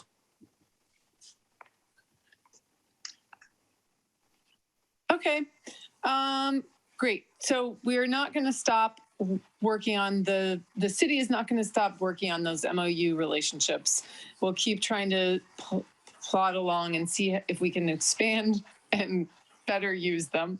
But meanwhile, this group of commissioners will prioritize Carter Park so far, not the MOUs. And the next question is Earth Day activities. So that is coming up very soon. And it sounds like Matthew is suggesting that we pick a particular focus for Earth Day activities to work with other groups. I would love to hear exactly how much direction would be required from the commission to help with get these Earth Day activities going, if it is a collaboration, but also just want to confirm that people agree that that would be sufficient, or give people the chance to say, no, we want the city to drive more, or something like that. Okay, I think that this is a great opportunity to bring in a lot of organizations. So I like that idea, but what about like someone like Coast, Coastside Land Trust? People there can, like, let's say, organize a bird walk or a plant identification walk, or all these kind of things to enhance and to build up Earth Day, because I think it should be really a full day of activities. So, and then there's the, I forget the names of the organizations that are more involved with the ocean, with our oceans, and there's all the cleanup. Sea Huggers, I think the name. Right. Yep. So I mean, that could be part of a cleanup thing as part of Earth Day. I mean, couldn't be a better day to focus on a cleanup. So there's just a lot of things that can happen. And that would really enhance and make it into, but these organizations, this is a chance for them to also come forth and talk about who they are. Yeah, I look at this. Oh, sorry. I look at this as a Oh, Adam, you're frozen. relocation, probably for this year. I'm not sure we're going to end up having the time to do the downtown event, which I think is what we all really want. But this year, it sounds like maybe we can't do that. So let's just go with what we've got. I agree that if we're bringing everybody to Smithfield and they're bringing their recycling and the garbage and they can get their compost, that then, nature hike or something like that's great. But it also seems like a great opportunity to have the friends of the, so here's a specific event where fundraising seems like a great opportunity to have the friends there and somehow partnering up with some organization, but then being able to kind of like do their little spin to try to get, people to sign up and donate money to friends. And then in that process, if we have the Smithfield master plan piece out there again, there's another way for us to kind of like incorporate more people into the community of what that is, but also kind of like where their money might be being donated towards, because a lot of those people that go to Smithfield, are going to appreciate seeing something change at Smithfield. So just a couple of ways to seem to capitalize on that day and location. Just throwing that out there. Adam, you broke up for a minute. Are you saying that you think that having the event in a single location at Smithfield is sufficient? No, I don't. No. What did you say? You broke up. That's why. No worries. I said that I believe that we're going to have it at Smithfield for this upcoming year because it doesn't sound like we have the time to get it together the way that I think all of us want to see it, which is more like a downtown event. But that requires so much planning. Okay. Zoom does not want him to make this comment. I know. I got more of the important part of my question asked, so I think I'm getting it. Luis and Pat, what do you guys think about Smithfield event? And trying to get Post and CLT, Friends of Half Moon Bay, Parks and Rec, Sea Hugger to come out.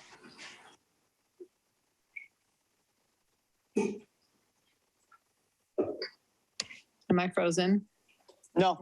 That was the gist of it too. I figure use the event for what we can this year, which is going to be limited. Yeah, I agree. Okay. Yeah.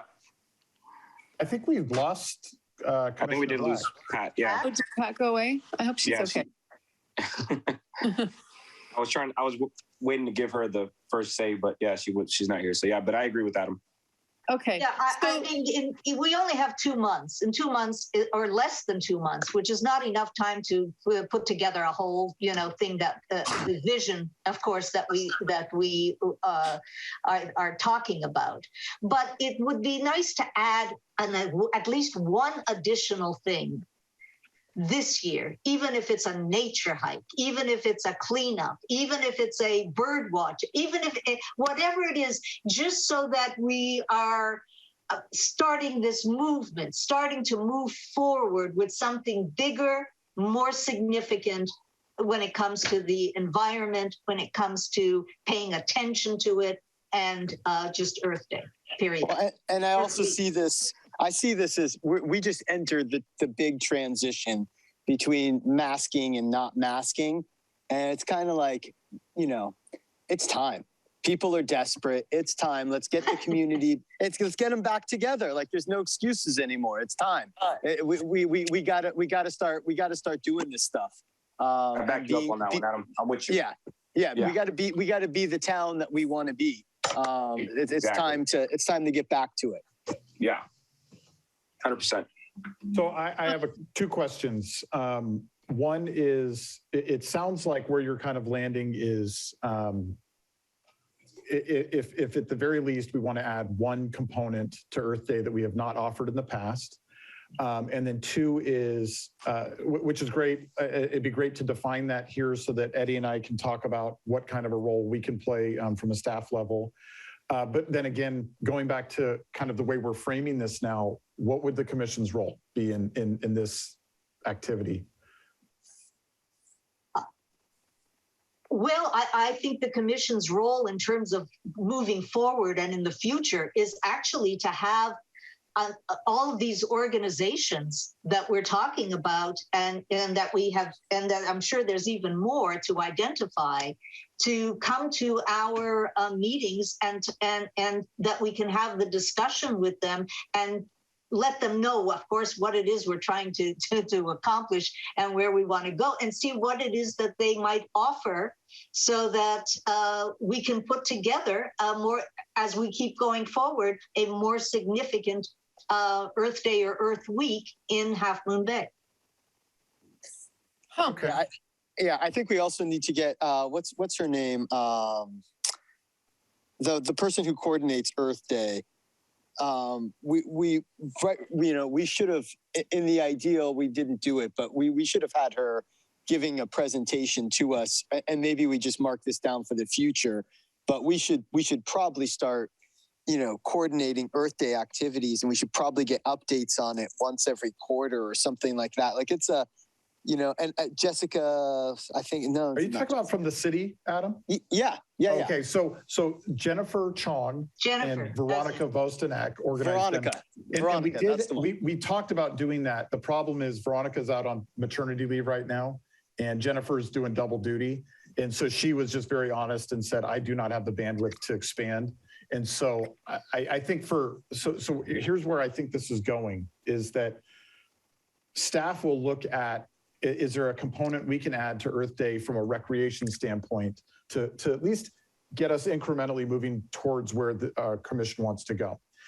That's not really the commission's priority. The commission's priority is what you can do to facilitate the growth. And so what I see is that the Earth Day piece is not about this year necessarily. It's a more broad discussion where we invite these organizations to come and talk to us. And over the next year, we make a concerted effort to develop a framework or a vision for what kinds of things we'd like to see and start identifying who can lead those types of things. Does that make sense? Yeah, absolutely. Yep. Very good. Okay, I'll rewrite that and provide it to you later. I'm not going to do that right now. Yeah, and I just want to say though, I mean, I don't want to go backwards that much or anything, but it was a priority before, and I realize there's staffing issues and all the various things and blah, blah, blah. But it is, I don't know. I would have liked to, we'll just move forward. We'll move forward. Done.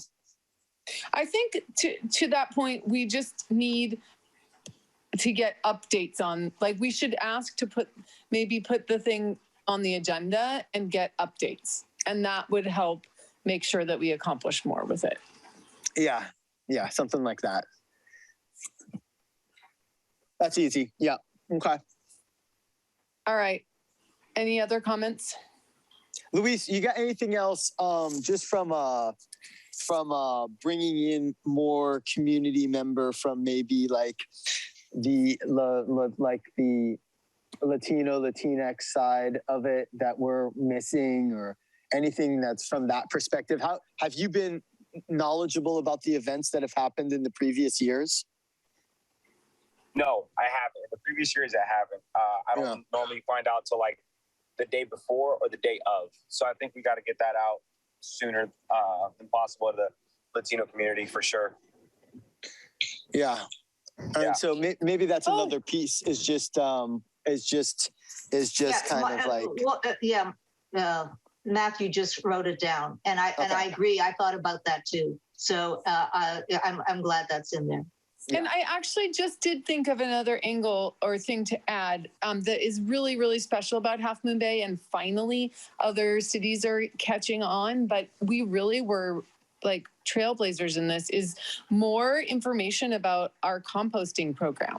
I would do some kind of really cool interactive thing, and ideally give people the little composting things, like where can we get those again? Because not everyone got them. And it is shocking how many people do not know how much you can compost. And that is what's going to save Oxland, like our landfill, in my opinion, is getting people on board with the composting.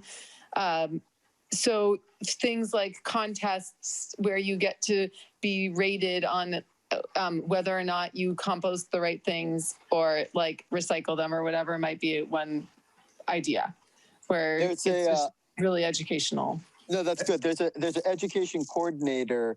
That's like her job with the garbage, with allied waste. She would probably be somebody that'd be great to talk to, add to that list, Matthew, to bring in, and she could give us ideas and we could back and forth with her to coordinate because they're going to provide the compost anyways. And then so all those ideas Hillary had, and have her at the event either this year or in the future, definitely. I mean, that's brilliant.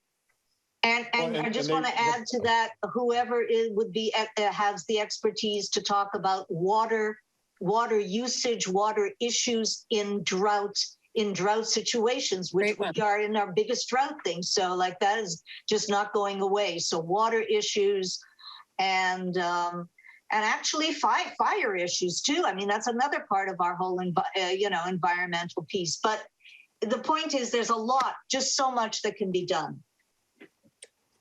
No, these are all good ideas. Yeah, because I mean, you could even go as far as getting some landscapers out there and talk about, the plants that should be planted to exactly. From all. So there's native plants, identifying native plants, those that don't need water, and for people to know what they can plant. That would be much more efficient. There actually was in the past when we had the Earth Day event by the whale bones at Kelly, they did have a whole native plant component, which I thought was really nice. Yeah, they have that piece because they actually sell those plants out of, which is great, really But yeah, all those different ideas. I think that's kind of where eventually we want to go, which is, great to bring all those different entities in and then talk about it from there and create it again. I just do think, though, that the city launched this composting program, and it's quite astonishing in talking with residents of Half Moon Bay how few people know how to use that stuff that was provided to them. So it's like a really low bar of some improvement we could actually have on Earth Day, potentially. Definitely, but they sure come out for it. Yeah, there's lots of people getting compost. That's right. I mean, and the great news is, Matthew, we already had a pretty killer Earth Day. What was it? Maybe let's just call it 2019, whatever it was. There's at the library. Yeah. That one was pretty awesome. So I thought that was our best one yet. So we have something to move on. Yeah, and that was what was being planned for 2020 and then got canceled. And it's been a very focused conservation event since. But I expect that next year we'll get back to that for sure when we're fully staffed again. Actually, when you bring up the library can also play a role in this in terms of having some kind of event, some kind of learning, teaching event, whatever, on that day at the library. And they do. So maybe part of it is just making it more coordinated and outreach. Yeah. Cool. Okay.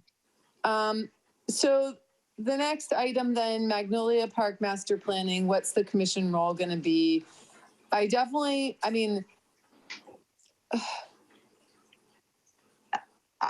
I think the question, Hillary, is to Matthew. Is there any other role for the commission to play in this? Because, we already dealt with it. Is there something else we should be dealing with, or should we just get updates? I think at this point, your main role will be hopefully participating in the city council workshop that will take place in the next couple of months and providing your feedback and your comments. And then depending on how that goes, if that gives us a clear vision, then the commission's role will just be update based. So I definitely feel like this is another one that kind of moves into the staff realm. What I'm doing, I'm highlighting these now. I think I'm going to add a section below that just highlights some of the big staff items that you're going to want regular updates on, so that they're still priorities, but they're not commission priorities.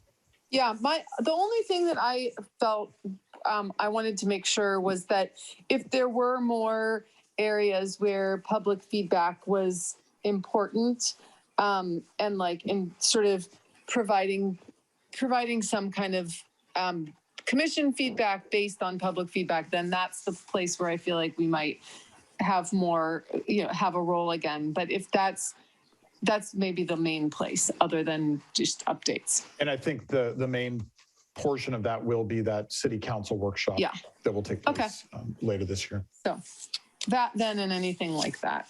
Okay. Okay. First night events. Yeah. So do we want to focus on helping, just like we did with Earth Day, identify what we would envision, or actually I think we don't necessarily want to get too far in the weeds because we're trying to set tons of priorities. So okay, can I ask what Matthew? Could the commission's role be here? Yeah. Can I ask Matthew? Obviously, you've talked about this with the Downtown Business Association. Can you tell me exactly, sort of what their feedback was and where they want to, how they're interested, how they want to be involved? Do they want to spearhead it? What's the deal? I don't think it ever got that specific. I will say when I shared this concept with them, it wasn't new to them because you've shared it with them, yes, years ago. Yeah. But when I shared it with them, I didn't understand exactly how it worked other than it was a New Year's event.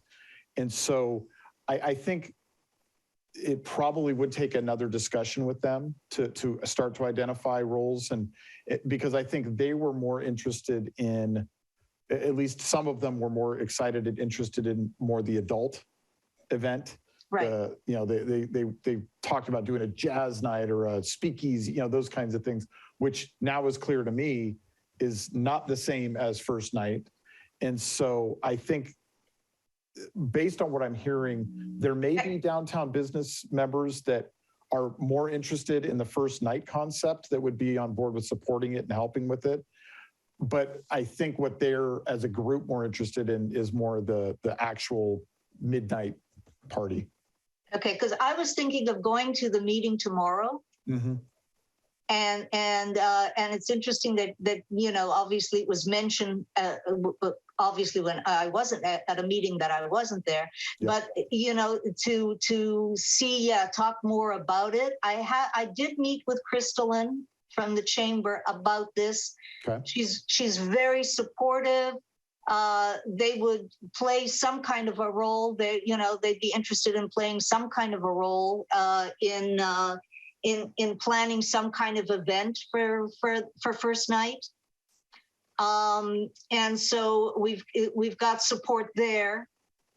So it really becomes an issue of trying to figure out how to put together this entity that would drive this particular event. And, again, who drives Night of Lights? Night of Lights is the chamber. Okay. Pumpkin Festival is the beautification committee. What's the Dream 4th of July? Dream Machine is the Adult Day Health Center. Adult Day Health Center. So there's usually some kind of entity, when it comes to these things that drives a significant event. And so, the question is, putting that entity together. It didn't sound like there was. Can you hear me? Who's that? Can you hear me? It's Adam. Almost not. Almost not. Excited by Worse than John Dowdy. Okay. Yeah.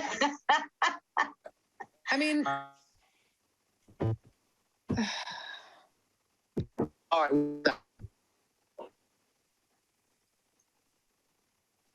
So Paulette, Adam, we still can't hear you, but I'm just going to clarify while we're waiting for you to get reception. So Paulette, are you suggesting that the commission role could be to figure out, like, to find the right organization to help lead this and then support them? That would definitely be one, one option for sure. Okay. No, not good. What happened to you, Adam? No good. I know. We have a quorum on the screen. So Adam, if you want to try turning off your camera and see if that helps.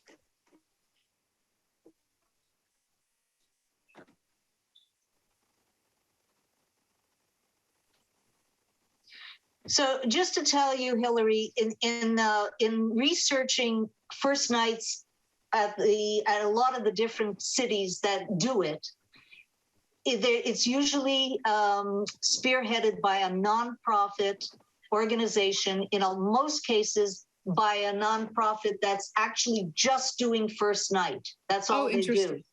Okay, and it's in support of the arts. So they're on the one hand, they're raising money for their event to make sure that they can do their events, but they're also raising money that then would go towards nonprofits that are involved in the arts. Okay. And so that's historically how it's been done. Interesting. Go ahead. Yeah.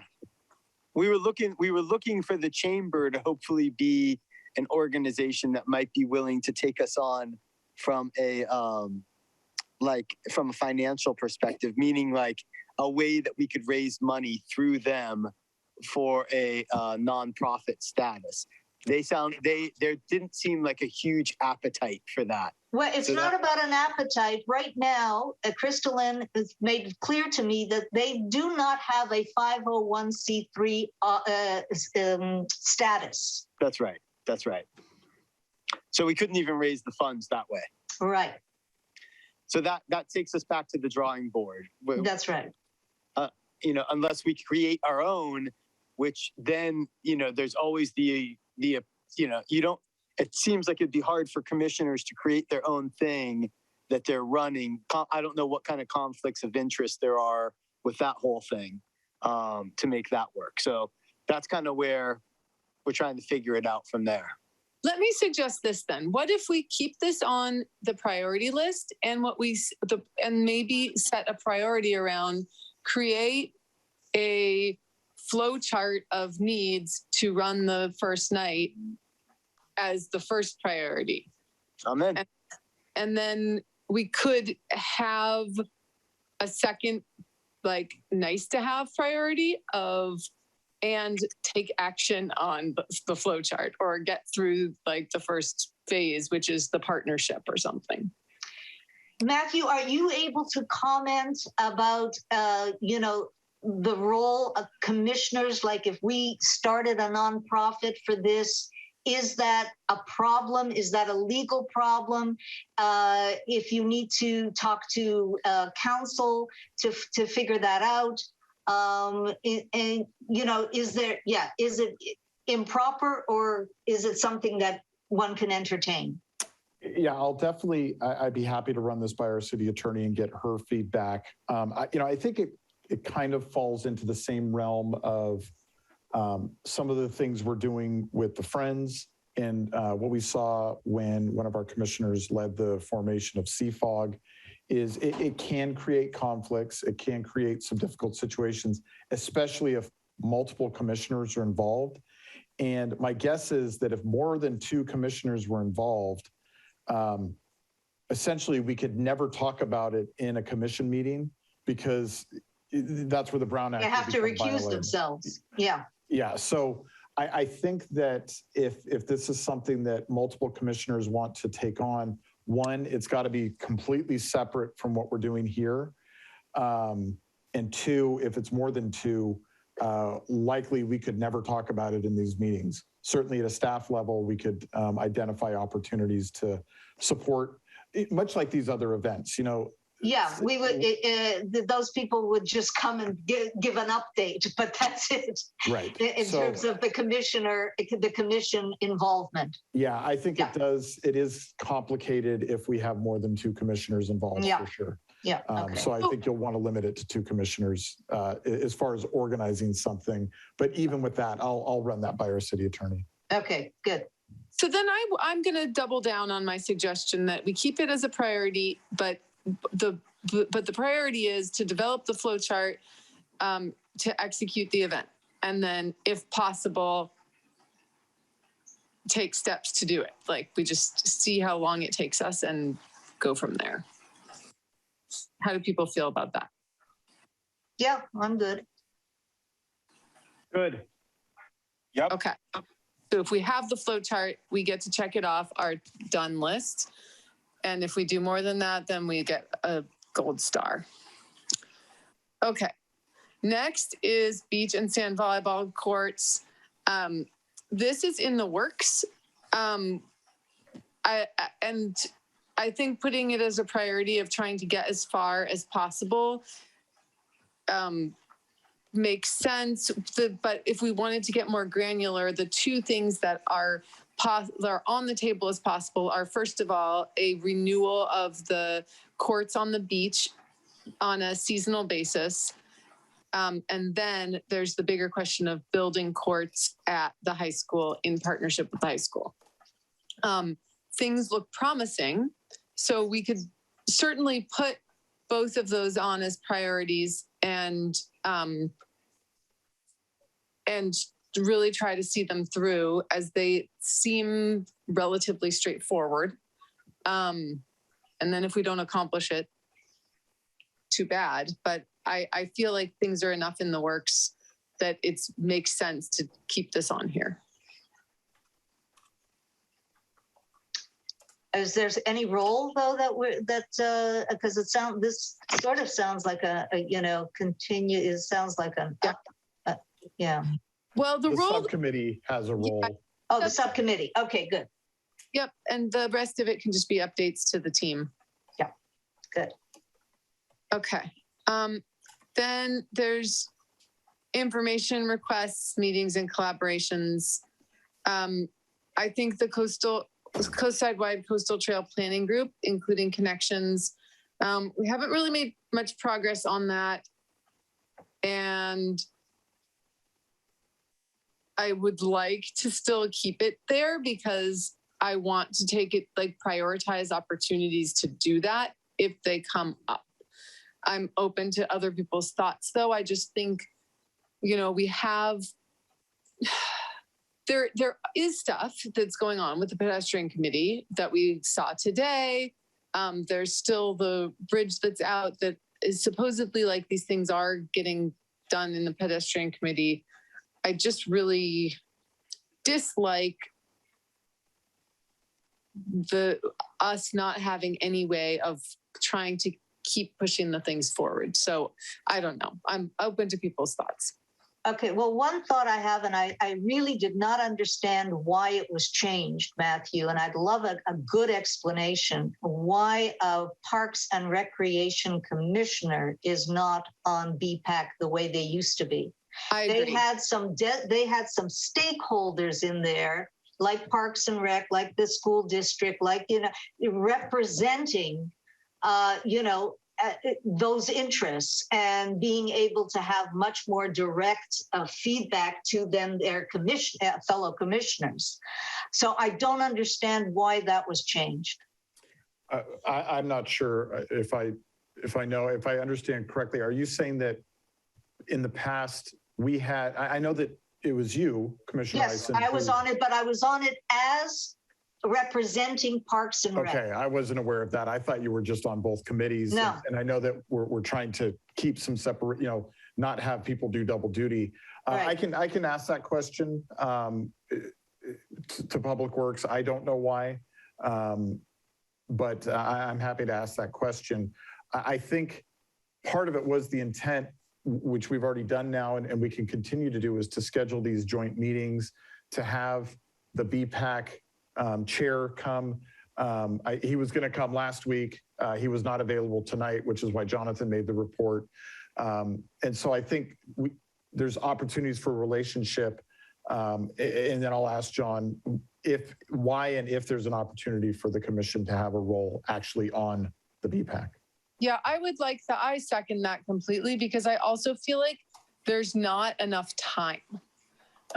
It really deprioritizes this item with the whole Parks and Rec because we have all these other things, and just getting a small glimpse of part of their priorities seems like not enough to me. Well, I will add, just like your meetings, their meetings are public.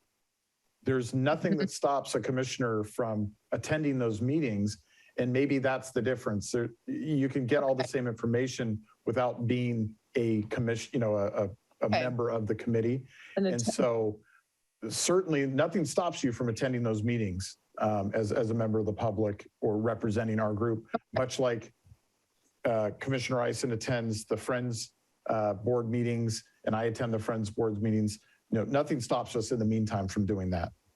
Okay. I mean, it makes it harder to interact on various issues, but yes, you're right. Okay. So the main question we just have here right now is why isn't the Rec Commission included as one of the representatives? And I think we could certainly research a little bit more too, like what would be required if there's even a rule saying that we can't be it and we can't reinstate that. So yeah, that would be helpful to know. Yeah. Anyone want to remove this item?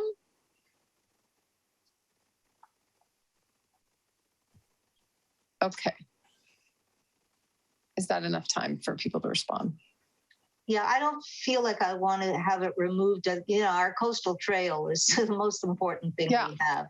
That's so, I have to say, I would like to be able to congratulate the state. If you've noticed, if you've been on the trail, Matthew, or anyone, that they've actually done a lot of patching up of these horrible fissures that have been on the trail. So, because I literally am on it every single day. Yep. and I suddenly, I was taking pictures of these terrible gaps. And then I was about to get really, worked up, all these pictures I've got, send it off. And just as I go onto the trail the next day, and there's black covering on all of so the do that in other places. Go other places. I historically, anyway, have the pictures before the covering. Yeah. Yeah. So very happy to see that. So it's just so important that that we try to get collaboration on dealing with that coastal trail. Okay. Yeah, well, I have one question on that before we move on. I liked what Commissioner Eisen just said, but I'm wondering, is there any way for us to put out almost like a recognition or some sort of thank you to state parks through the paper or anything, just thanking them for taking the time to repair? Because I have also noticed now. Or how about through the commission?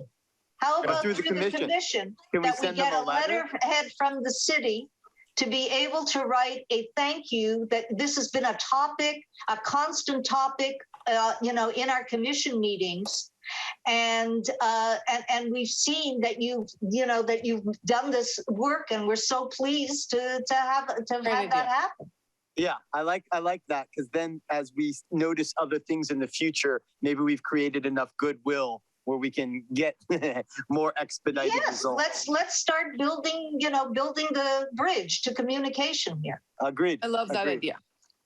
I'm sure that this is feasible. I'll check out the mechanics, but if the way we typically do this at the council level, because if we have to wait until we come to a commission meeting every time to talk about it, it could take 4 months to draft a letter, would be to create what's called an ad hoc subcommittee. So you just select two of you, the two of you work together, you draft a letter, work with staff, get it to a point where then we can bring it back to the commission at our next meeting for review and approval, and then it gets sent out. that would be my recommendation on that. That's a great idea. I'm down with that. That's great. I'd recommend doing it now. All right. Let's do it. I'm willing. I'm willing because I've got the pictures to show, before and after kind of thing, and how and just to point out how great it is that we're seeing this improvement. Do we need 2 people to do it, Matthew? Or can we just designate 1? Or does anybody else want to do it? Well, I think in this case, the point of creating the subcommittee is to at least start building consensus at the level that we're allowed to, which is 2, so that when we do come back to the full commission, almost half the commission is already aware of the contents. So that's the only thought I had. Even if one person leads it and the other subcommittee member is just reviewing and, providing. I'm happy to join unless Adam or. Oh, no. I'm happy to not be a part of this. Okay. Yeah, I'm happy to join the thank you committee. Okay. Great. So an ad hoc subcommittee doesn't need notification. You guys can just meet. There's no special requirements around that. You just have to report back on your meetings at our next meeting. Okay, cool. But who would we meet with at the city to help craft the letter? You can work with Eddie and I. Eddie and I will talk after the meeting. We'll figure out the best approach to it. Okay. Or maybe somebody from Public Works as well. So. Okay. What about Colleen? Colleen can help. Her focus is much more on the graphical side of things. Maybe Jessica would be. She's the one that drafts a lot of letters and. Right. Now Jessica's good at it. So maybe Jessica. Yeah, Jessica's good at it. Jessica's very good. Why don't the 2 of you meet and come up with a plan, and then let me know, and then we'll figure out how the city can participate. Okay, great. Okay. Okay. On our last meeting, we touched on this Granada Community Services District collaborations, and the suggestion was brought up to maybe get quarterly reports from them. Rather than just like take it off or try to keep it on as a regular item.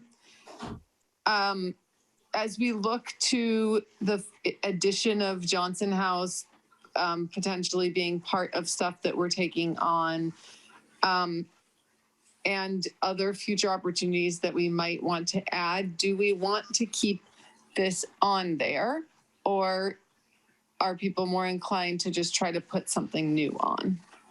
Okay, I don't think that this is anything that the commission is, I definitely want to hear from these people. So I don't think this is something that we need to do anything about, short of asking staff to make sure that you contact the parties involved. And if you haven't already, that we are interested in having them come and at least give a quarterly report so that we know what's going on in their neck of the woods, and that we also continue building our relationship with them. So it's just a matter of asking them and putting it on, and making sure that they get the invitation to come to our meetings. Adam or Luis? I don't think Pat's there. Do you have thoughts? Yeah, I'm good with it.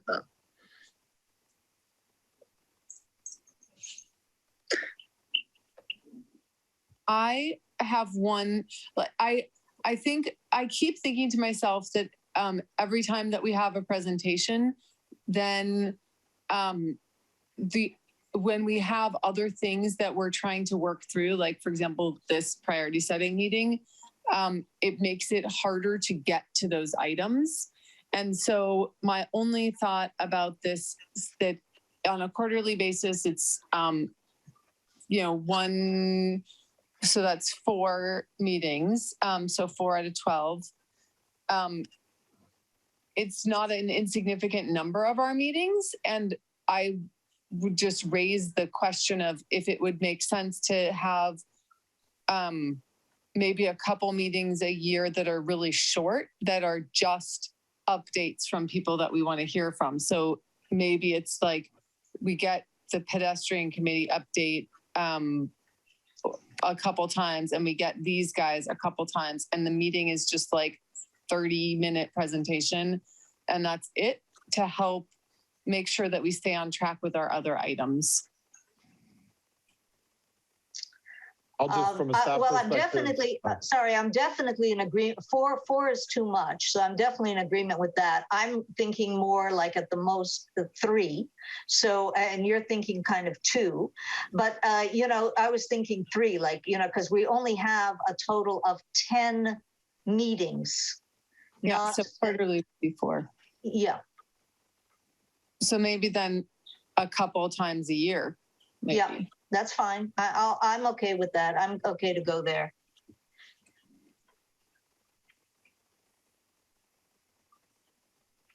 I'm in.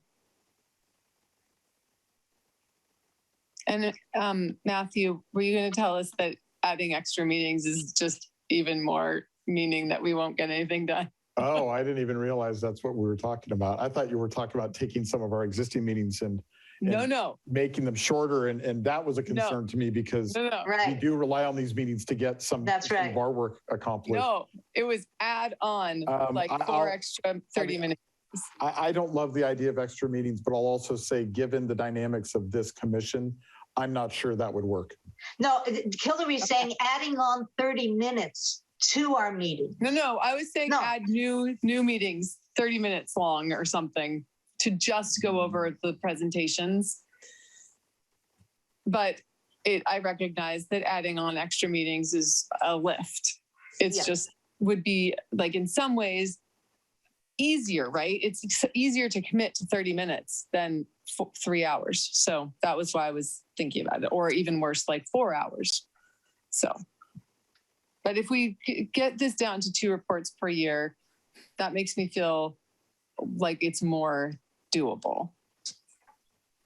But yes, I think another thing is that a presentation is one thing, but a report to me shouldn't be more than 20 minutes. You know, that we do need to limit people's time. So because in order to keep things moving and so that we get to things and not end up with a very, very late meeting. I mean, I know that's why Pat has just literally left the meeting because she doesn't like to go past 8 o'clock. That's it. Yeah. Yeah. So that kind of thing is why I was thinking about trying to just, some of these informational things it would potentially be nice to just hear from them. 30 minutes, done. My guess is with this district, these updates are no more than 5 to 10 minutes. Yeah, exactly. Yeah, I'm hoping I think we're talking about a bigger issue in the context of one, and in the case of this one, it's almost a moot point because their reports are small, and there's probably a reason why we haven't heard from them. They probably don't have a lot to report on right now. Okay. But we can commit to reaching out to them, letting them know we would still like to maintain the relationship and have them come a couple of times a year. And the other thing we can do is if they're open to it, we can try to schedule it on a meeting that maybe isn't as heavy of an agenda. You know, tonight was hard. We'd hoped to be through priority setting before we jumped into Smithfield. It would have been nice for Smithfield to be the whole focus of tonight's meeting. Yeah.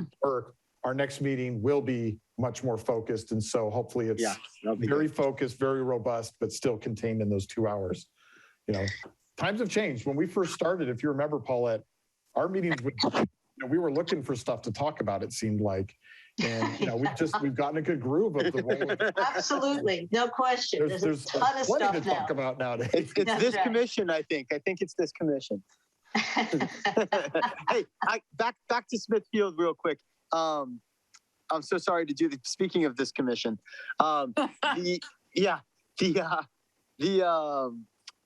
in terms of outreach for this next upcoming meeting, I saw all those different departments that we had hit. You know, the baseball, the horseshoe club, the this and that. Have we reached out to everybody, letting them know that there's that meeting coming up next, whatever it is, as well, to discuss it? That will be done now. We had to confirm through tonight that would still move forward. So yes, that will happen. There are also a couple more groups. I mean, they haven't even met with the Friends yet. So there's still, you know, the Friends have been on a kind of a hold. They'll get that scheduled to meet with them before the next meeting. And then, we'll outreach to those groups and through those groups, because a lot of those groups have massive memberships. Massive. I agree. Yeah. Good. Since we don't know what this community event organizers, unless somebody can figure that out, then I'd say just take that right off. I apologize. I typed it in and I have no idea who said it or what it was about. Me either. Good. Let's delete it. Yay. Goodbye. We have so much free time now. Okay. Okay, so future priorities and opportunities.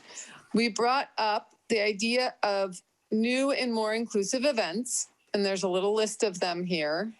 We're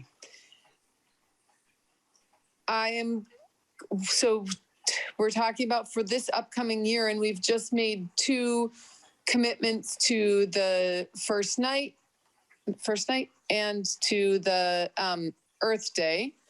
Do people feel like we want to, maybe we could constrain this priority a little bit to say, prioritize new and inclusive events and create at least one flowchart for accomplishing the event?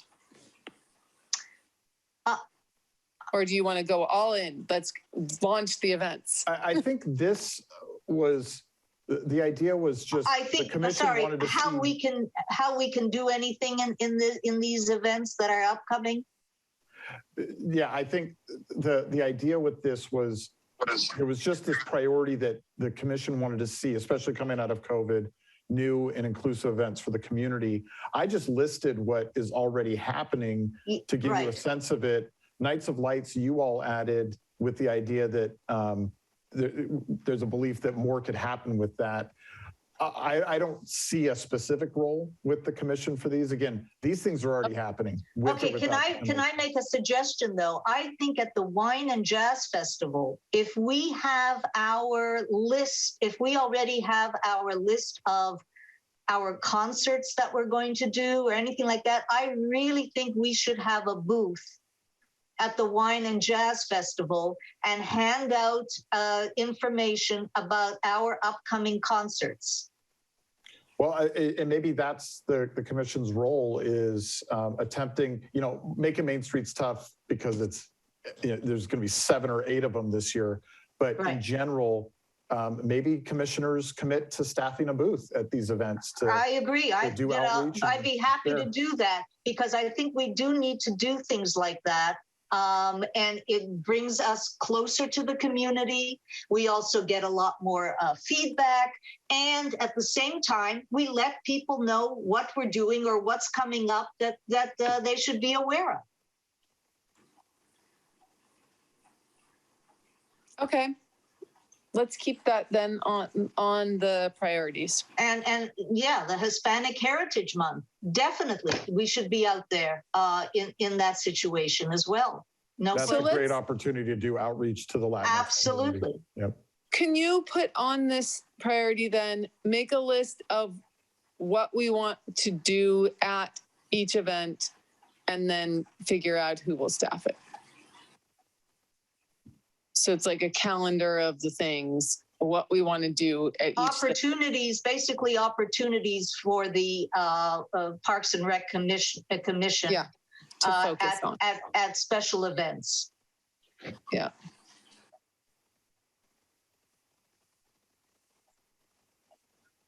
Yeah. Okay.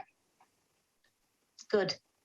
Anyone else want to add to that item? Or subtract?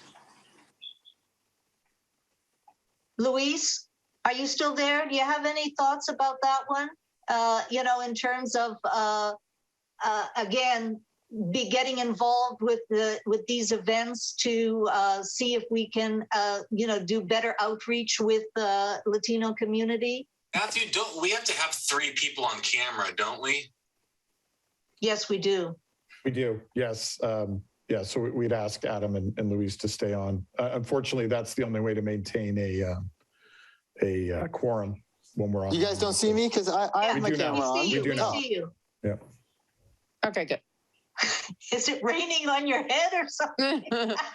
It's cold. He's cold. I'm cold because the only way you guys can hear me is when I'm outside of my house. And we don't have any hair to keep our heads warm. I have to go outside for you to hear me.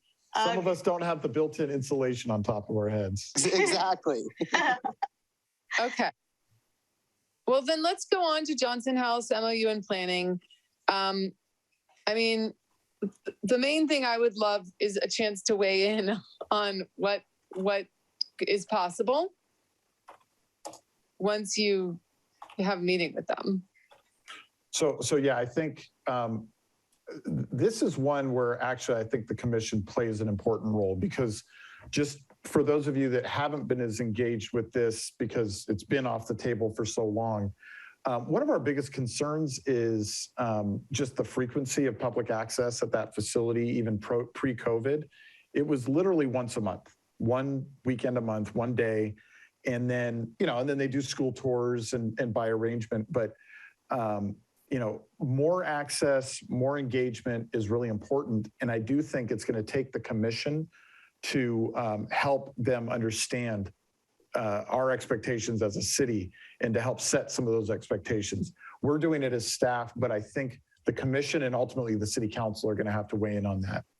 So our goal, like I said, is they've committed to it.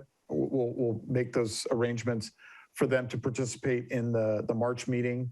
And that's probably just a quick, I think that in the interest of time, we'll have to keep that short.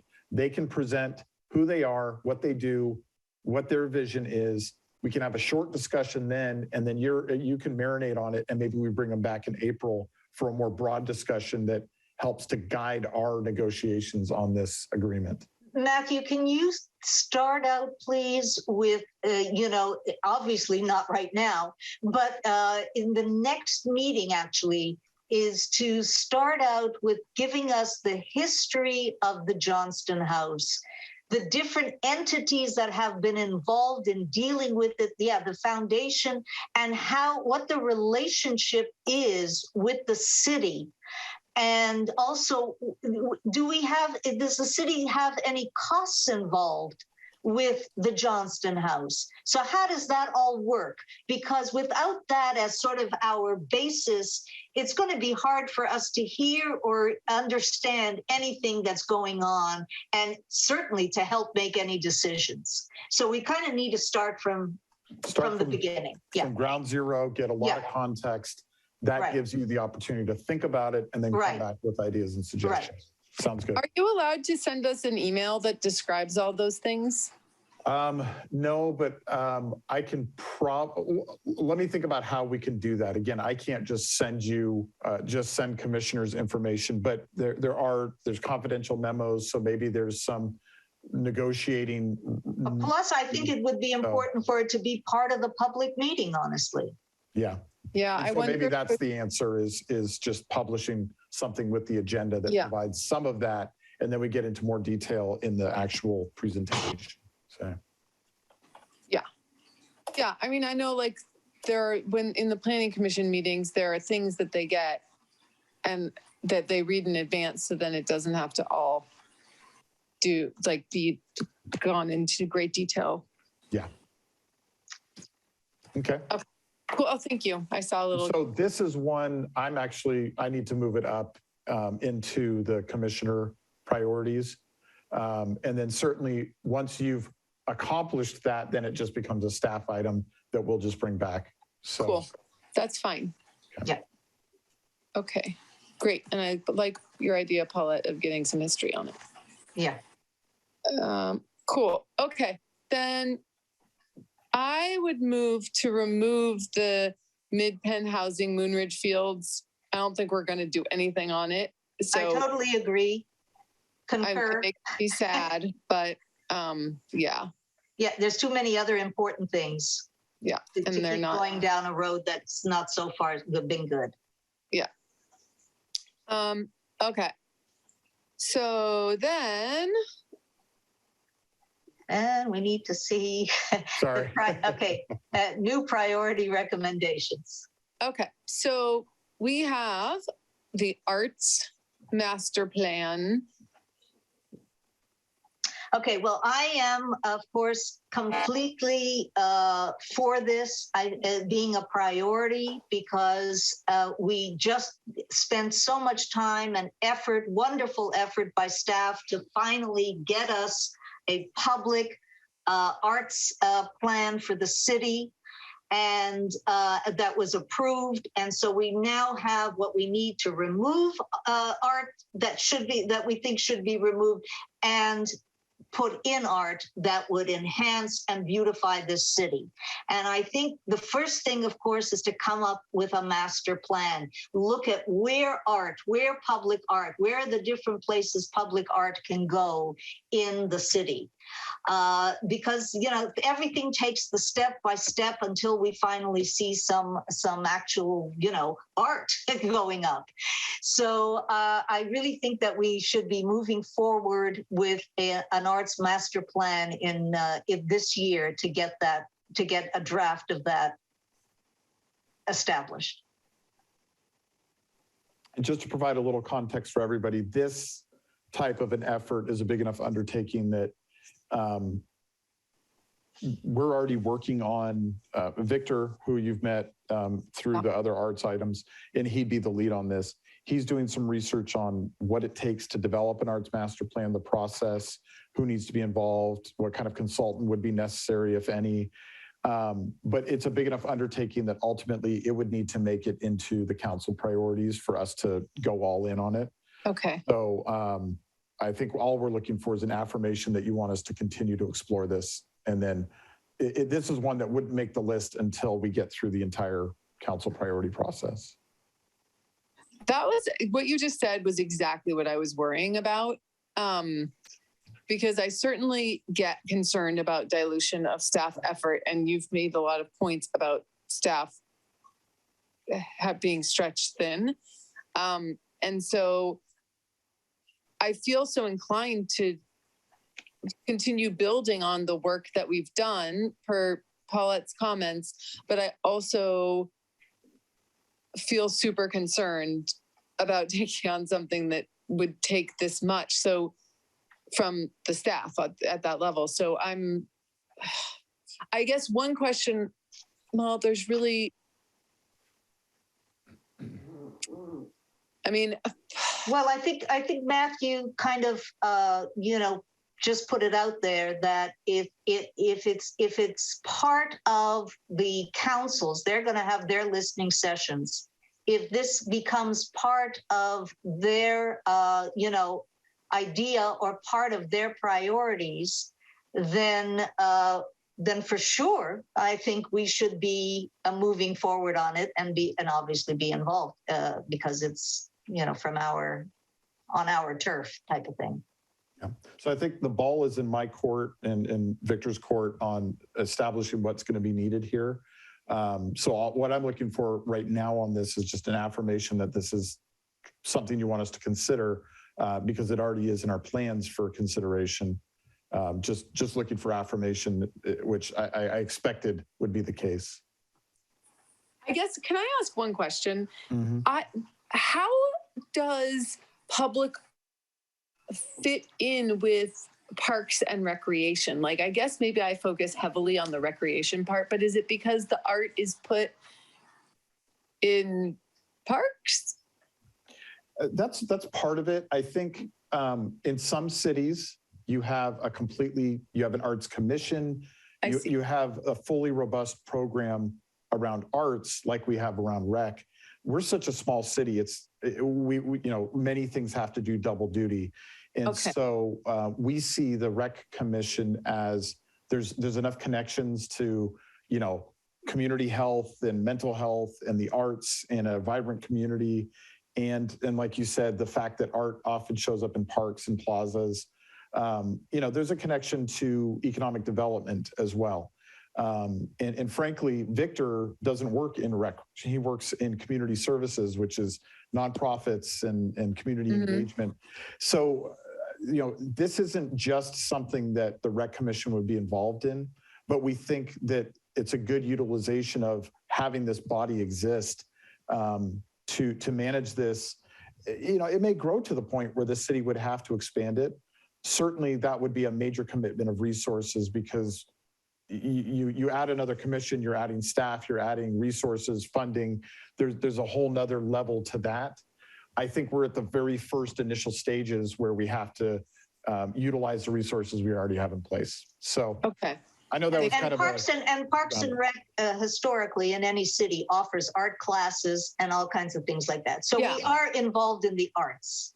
Yeah, that makes sense. I know. I mean, I just noticed that I find myself when I'm thinking, oh gosh, what things do I absolutely want to get done top of my list?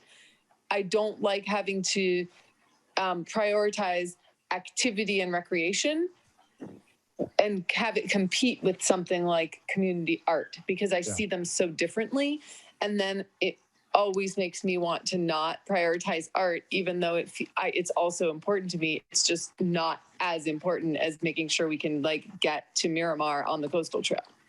And so that's why I was just trying to find a way to give the art equal footing without needing to pit it against like recreational things. But that's helpful feedback. Yeah, I mean, by the way, I'm with you, Hillary, on what you just said. But I honestly see, you know, as we move forward with this, I do see having some kind of arts committee that then, you know, gets the actual art thing. This is just to get that master plan so that the city starts on this path of beautifying our city. Yeah.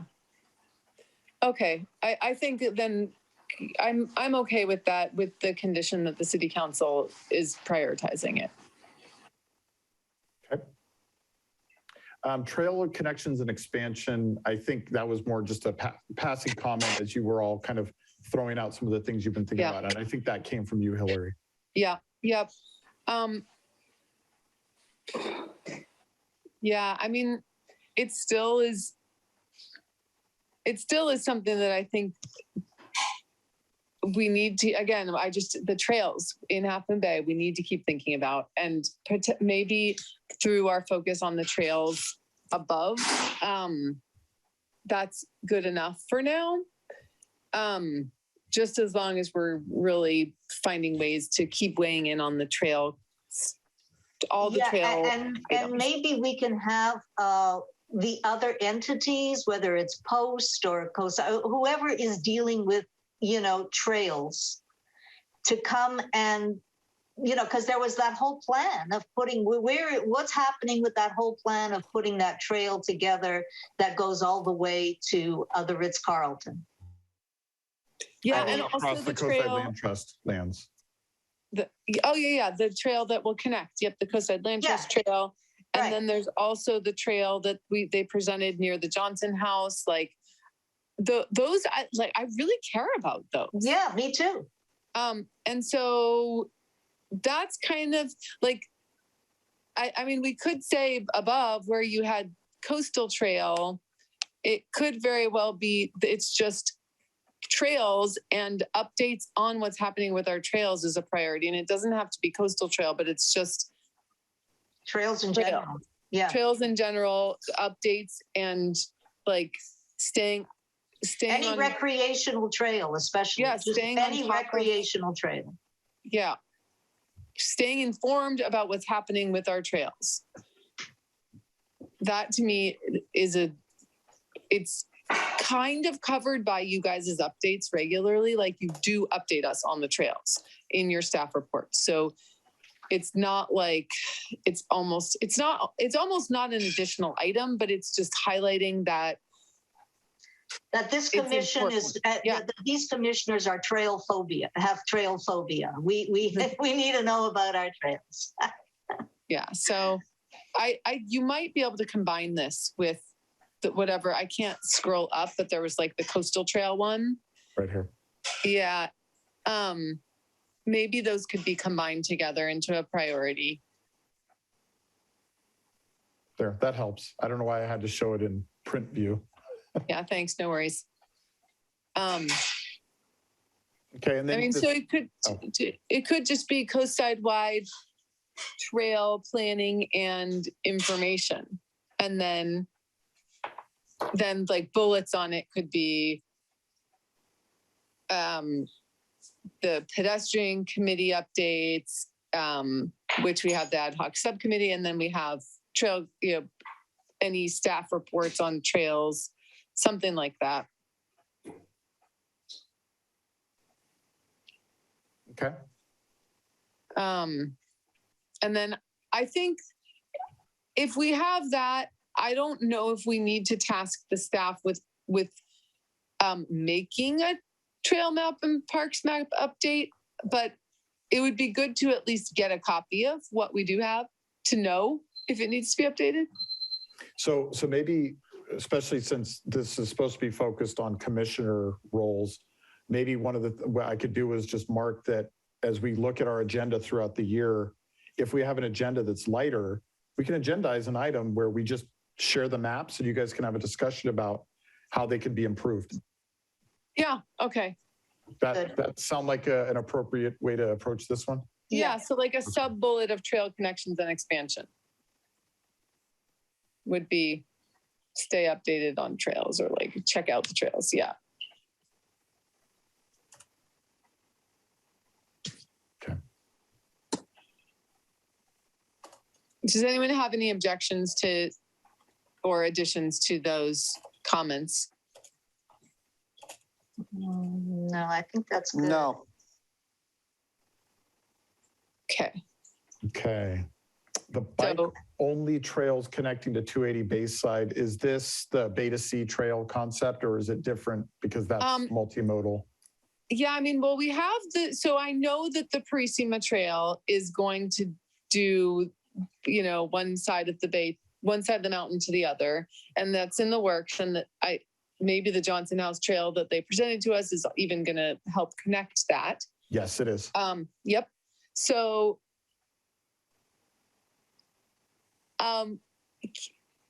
you guys can totally shoot this down, but the tiny priority that would be interesting to know is just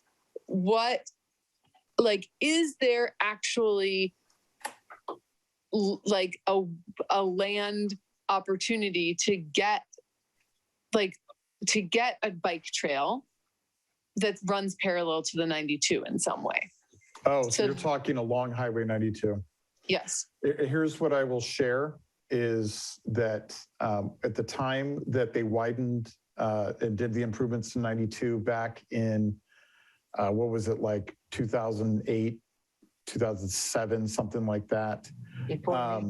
They had made proposals to do more lanes of traffic, widen it all the way across, and environmental issues killed that plan.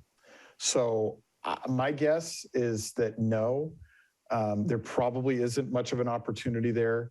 I'll also share that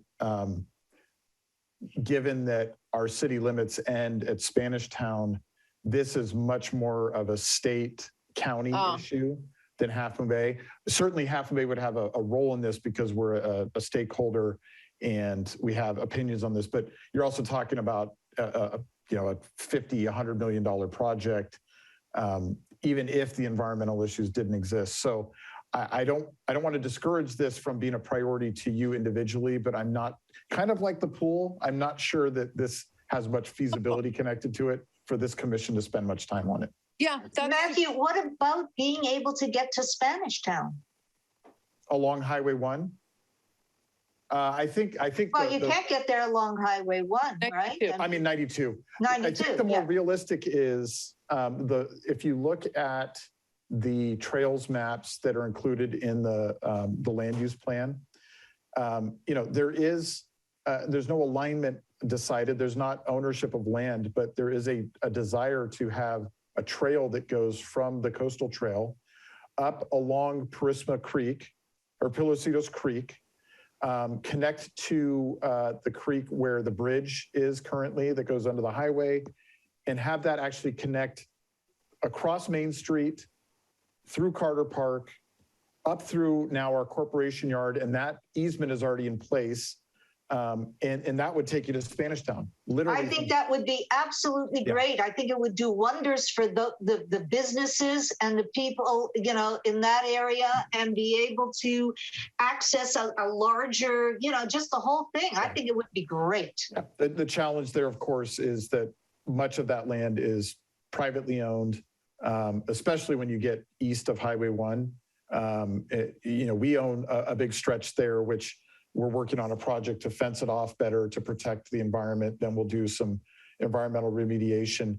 But then the private properties between basically Safeway and the coastal trail, there's some legal challenges there. So this concept is already in the land use plan. It is a multi-decade project, unfortunately. And the city I has won't some live control. to see it. Unfortunately, I wouldn't bet on it. Yeah, I wouldn't bet on any of us living to see it. I think this is a generational project. You know, yeah. So I think that was my only comment, and I think it was well taken. That I just want to be realistic, much like we have to be realistic about the pool with folks. Is right. What we're talking about here. It's not that it shouldn't be a priority or something to think about, but it is not realistically within the scope of anything we're going to make much headway on here, right. Especially the 280 to Bayside or 280 to the coast side connection, because 99% of it is outside of the city limits. Yeah, that's fine. So why don't we just remove it? Yeah. Okay. I love that they're actually doing stuff on the gondola idea. Yeah. Thank you. It was Michelle who posted a link to it. I hope that I can access that link later because I can't click on it right now. But I also am happy to remove this from our priorities for this year, unless people want to set some kind of micro priority around it. Like, agreed. Well, I do have a question. Kind of like with the arts master plan, what is the connection? Not that it's not a good idea, but what is the connection between it and this commission? None. Agreed. Oh, absolutely. It's recreational opportunities. It's bringing people not in cars, but instead with the opportunity to come over on their feet and then rent bikes in Half Moon Bay, rent scooters, rent roller skates, get out on their feet and spread out over Half Moon Bay and create. So the idea is the gondola itself isn't necessarily in the purview of the commission, but there are connections to it that this commission could work on if and when this kind of a concept had some traction. Well, and the act of riding in a gondola in and of itself is recreational. It's just as recreational as like attending a night of lights. It's an experience that you do to enjoy yourself. Okay. So I'm not sure that's the intent that other people are looking at. I think their intent is they're looking at it as a traffic. Yeah, but people are going to want to do this because it's fun. Yeah, agreed. Kind of like at South Lake Tahoe, some people just ride the gondola for the absolutely. of riding it. Yeah. So we take it off for now, but it's something that if it seems like it's going to get some traction, this commission feels in on it. Yeah. Okay. I agree. Go in. All right. Okay. 2 more plus any other feedback. It'd be nice to get this wrapped up by 9:30. I think we're all dragging at this point, but it would be nice to have this also wrapped up so that yes. And I think just a suggestion moving forward is that on our priority setting meetings, that we make it very clear that this is going to be an extra long meeting. Yeah. Because there's no way for us not to do it. We have to have time for discussion. We have to have time to look at these things. It takes time. People, take a weekend, a retreat to do this kind of stuff. So this is just, that's a reality. And I think that should be notified to all commissioners going forward. Got it. Well, and ideally we would only be, the original plan was this meeting would only be this, and then the Smithfield item needed to come forward. And that's really important, but yes, it would have been nice if this was the only item tonight. So I think one of my goals for next year would be to actually do this in the January meeting. We do the commission reorganization and then we just roll right into this. Right. We started on it, but I think we're starting to get a good system where we can prep the commissioners and you all can be ready to just dig in and knock it out in that Right. first meeting. And maybe there's a little cleanup in the February meeting. I think that. Okay, so the next item was partner with Chamber for summer activities that bring businesses to the coast side, identify low traffic weekends, Kite Fest weekend, were two examples were the Kite Fest weekend and Sandcastle contest. And I just want to highlight that this to me reminds me a lot of the additional events item that we put above. So I don't know if we would want to say, again, we were going to try to put together a plan of the different possible events and what the commission could do. And this might fit nicely into that. So I think that, yes, the idea is identify events in which the commission can play a role. Yeah. And, the citywide type of, whether it's with the chamber, the Downtown Business Association, whatever it is, where can we play a role that would be appropriate for the Earth Day? Where can we play a role? Do we have a Kite Fest weekend? No, these were ideas of additional. I think that's a wonderful idea, given how much wind we get here. Yeah. So can we put those as bullets in that area where we talked about new events? And one other idea that was mentioned was disc golf. Yeah, wouldn't that be great to have a disc golf thing? Yeah. Disc golf doesn't even necessarily need. I mean, the question there's two of them, right? If you have a temporary disc golf event, but also just in general flagging that if disc golf is an activity that we would want to support in Half Moon Bay, but not for tonight. I like that idea. Yeah, I got pluses and minuses on that one, but definitely worth discussing. Okay. I mean, I love to do it, but I can tell you, all about the characters and trash involved as well. And also there are ticks. Yeah. Okay. And so, let's move that with the event section that we discussed earlier. I think that'll be a good just reminder of additional ideas. And then the last one was ways the city can support the pool progress. I'm sorry, can I just give Matthew maybe a little helpful direction, is that with the events, is that most of the times the chain, whether it's the chamber or the downtown, they're coming to the city to ask for whatever, staff, a place to do things, so that you are always aware of what events are going on. We're usually aware, yes. When they come to the city, that is either a time to ask them, either to let, whichever way it works, either to let us know what's going on, what events are going on, and what role we might want to play, and then go back, let's say, to the chamber and say, we want to be able to have a booth at this event, or that right when they tell you that you ask them or you let them know, I will be presenting this to the commission to see if, there is interest in participating in the event. Agreed. Okay. And then this kind of coming full circle to Maria earlier in the day today. I think that the pool, there's definitely wide community interest in a pool. There is not wide organization yet of the what exactly needs to happen in order to get this pool in any shape for the city or this commission to maybe weigh in a meaningful way yet. So the question that I think I was trying to raise in putting this item on was, can this commission identify something that we can do to help support a pool process.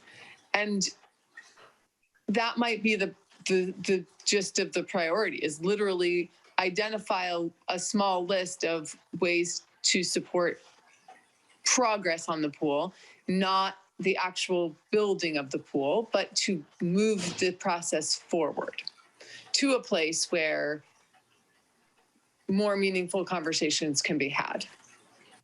That's my suggestion.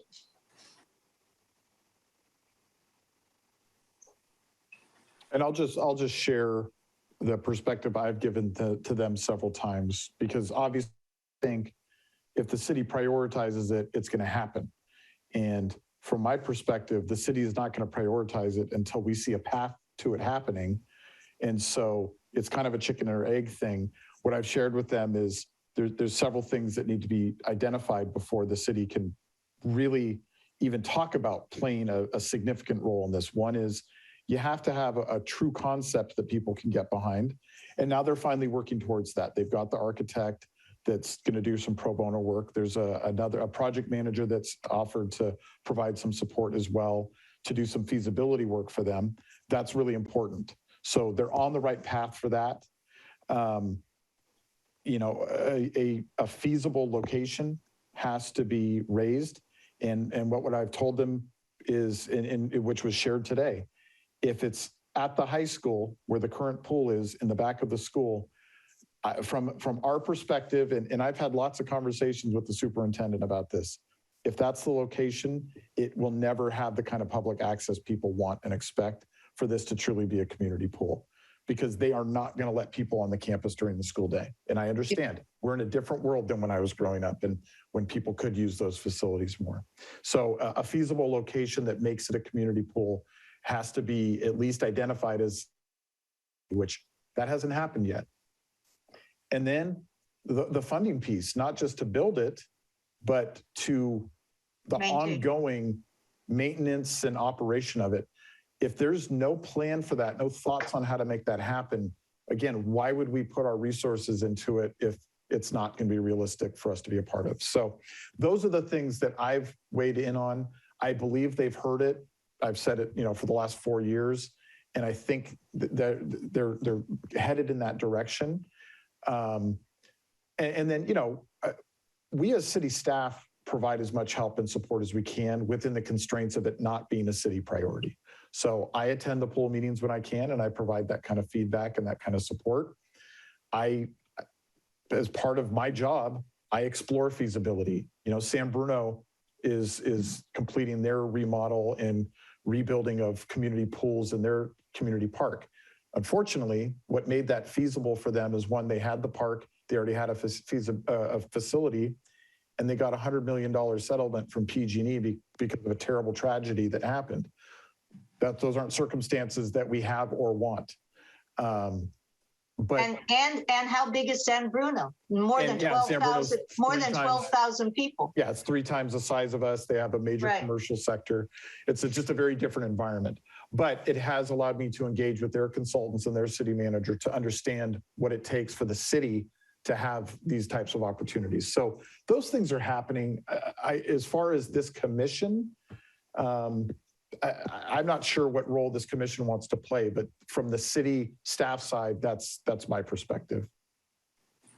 My suggestion might be then to, you just listed 2 things which I think are helpful, and I wonder if then there could be some kind of small subcommittee situation that did this, which is to just provide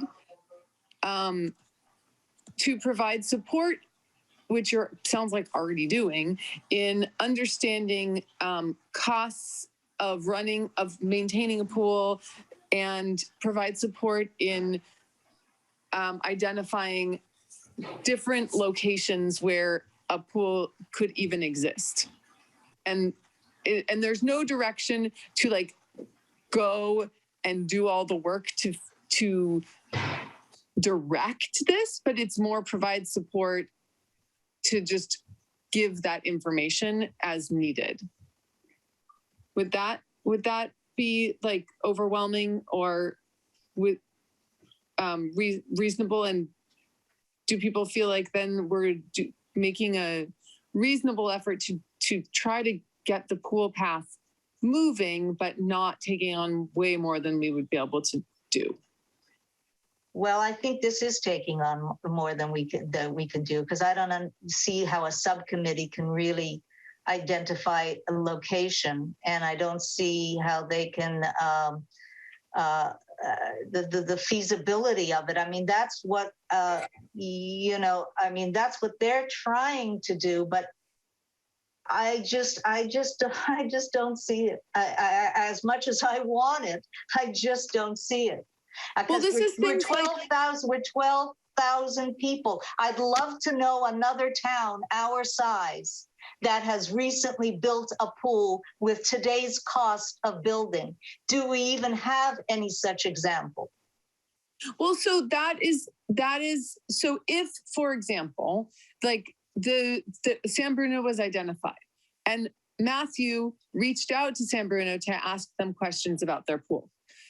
This is an example of the sort of thing that they will respond more to Matthew asking as a city person than some random person who's just contacting them. And so that's why it's a support role of making a phone call. I understand, and I'd love to support it, but is this how we want Matthew? I mean, we just went through a whole bunch of things that we want to get done. Is this the way we want staff to use their time?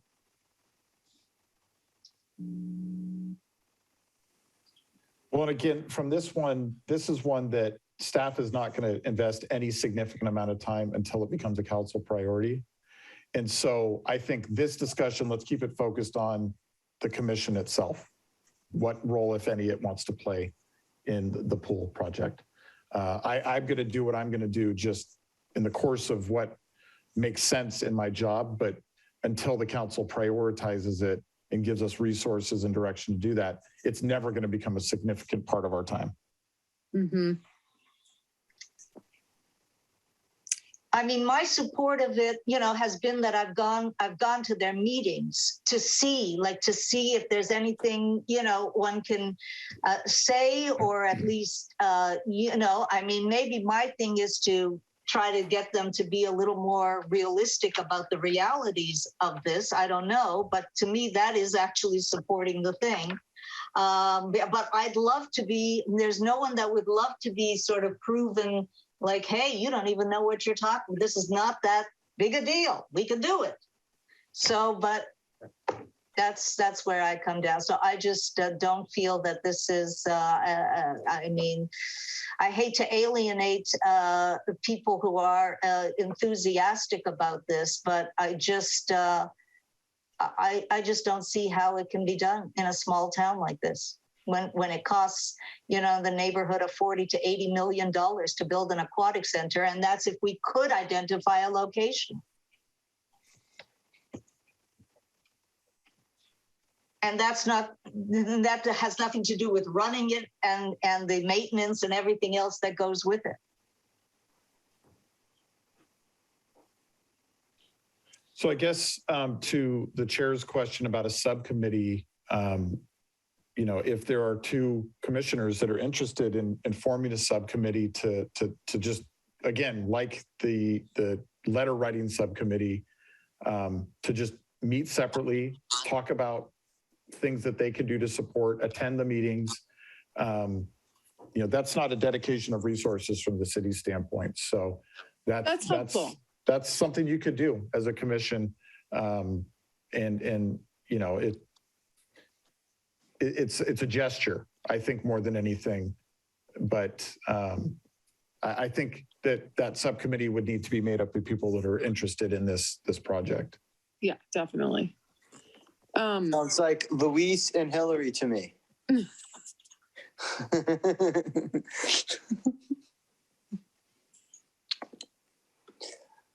I would definitely be on a pool subcommittee. Is Luis still with us? Oh, it doesn't look like it. I think we lost him. Oh, good. I'll sign him up for himself. I volunteer Luis.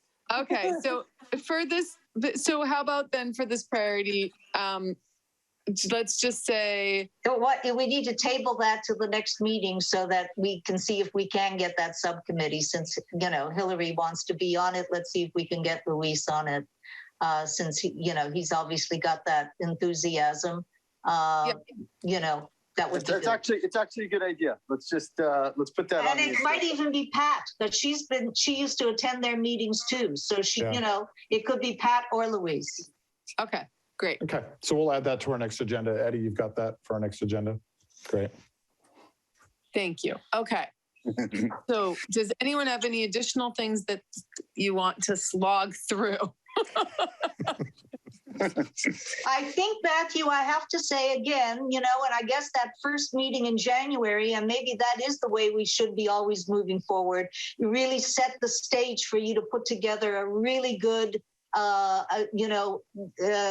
agenda here when it comes to our priorities, so that we don't have to be, trying to come up with them now, that we just need to look at them and see, how we want to move forward on these. So I think that's great. Yes. Okay. And then our little brainstorm at the end was helpful. Yeah, good. If it would have taken any longer, it could have been rough. Well, we're probably 30 seconds away from losing a quorum anyways, so. Okay, so do we need to vote on these priorities? It would be nice to have, a vote to at least affirm these priorities. And Pat did finally text back. She apologized, but she was comfortable with the general list and whatever was decided. So. Okay, so I'll make to approve these priorities. I make a recommendation to approve the priorities as outlined over the last 2.5 hours. I second. Should we do a roll, Matthew? Yeah. Okay, Chair Stamper? Yes. Vice Chair Eisen? Yes. Commissioner Eisen? Yes. All right. I will clean up this document and I will get it out to all of you. And then there's a couple of things we'll discuss at future meetings, but this will become the document for this year. So thanks, everybody. Yeah, great work. Thanks, guys. Okay, so really quick, future items preview. Our next meeting will likely have Smithfield and Johnston House on it. The April meeting will likely have the CIP and the Johnston House as a follow-up. And then we've identified some other things to talk about in future meetings. And then if anybody has any report outs on any of their activities, if you attended any meetings as a commissioner? Oh, well, we attended the volleyball meeting.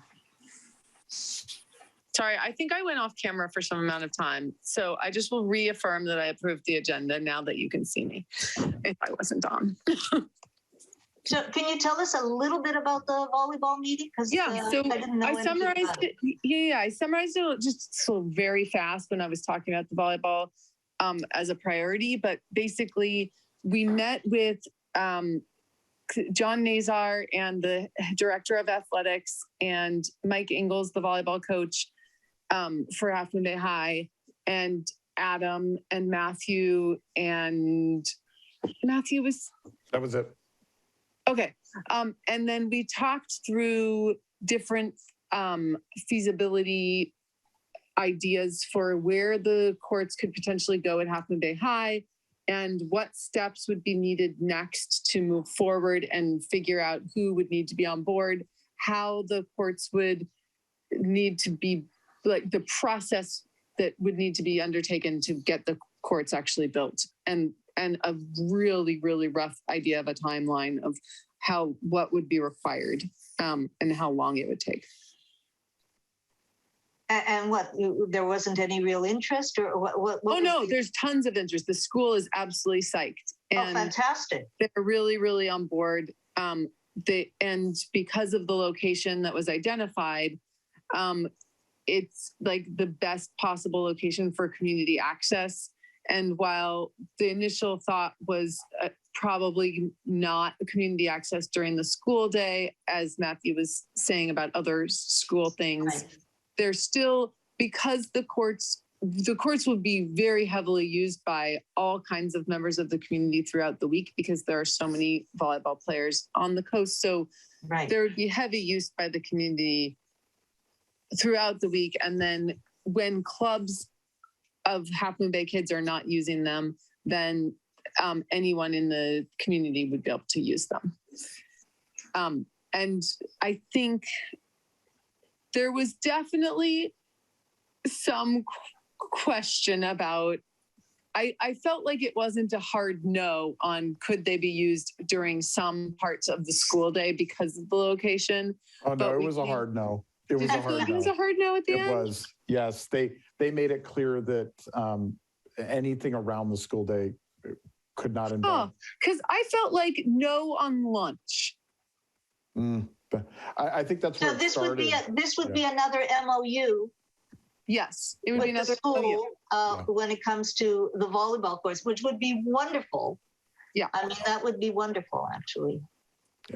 Yeah. So that's we're meeting again next week, and it will include public works and facilities folks from the district to really hone in on feasibility and kind of a process. And then ultimately it's going to have to go to the superintendent and then ultimately the school board. So, but I thought it was very positive, and I love it. There love seems it. to be a path here. So, Yep, Right. it's exciting, super exciting. And then, of course, Matthew, I don't know if you have any little update on what steps need to be taken. I know that Jill was out with her hip injury, so, but getting the permits for the next round of seasonal courts should probably be like coming up. we're working on it. Unfortunately, Jill was out, and we lost Brittany, who processed the previous permit, and she was our liaison. Okay. So it is taking longer than we would have ever expected, but it is still in the works, and we expect to get it in place this year. So Okay. I'm excited to get those posts back in the ground and people playing volleyball at Poplar Beach. Cool. And if there's anything that a commissioner can do to help in the absence of staff, tell us. Okay. Okay. Do we have any commissioner comments? Any other things we want to talk about So tonight? I just want to absolutely be clear, if Hillary and I are meeting about the letter that we, after our meeting, what is our next step? If you can just meet and come up with a plan and then reach out to me. In the meantime, I'll find out, who from our standpoint can work on it. But part of it will be the content of the letter, but I'll talk to Public Works. I'll talk with, I wrote it down. I don't remember everybody. Jessica, I think, was the other person we thought. Yeah, the Jessica. Yeah. Okay, good. Good. All right. All right, should we start the meeting? So just a reminder that Commissioner Black, unfortunately, she's not here, but she asked that we close with a moment of silence and then do it in honor of John Colvison, who passed away this month. Yeah, it's very sad. I didn't realize because he was stepping down from the board, but I didn't know why. And now this is the story. Yeah. Well, let's have a moment of silence for John.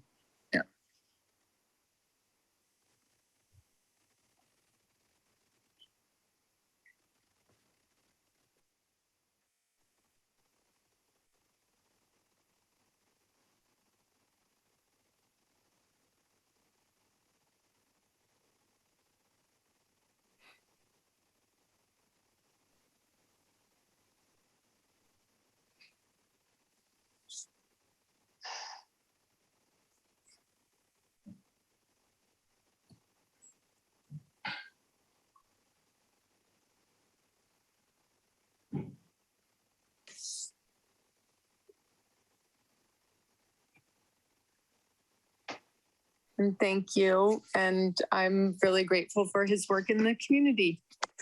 So I hope everyone has a good night, and thank you for your work in this community tonight.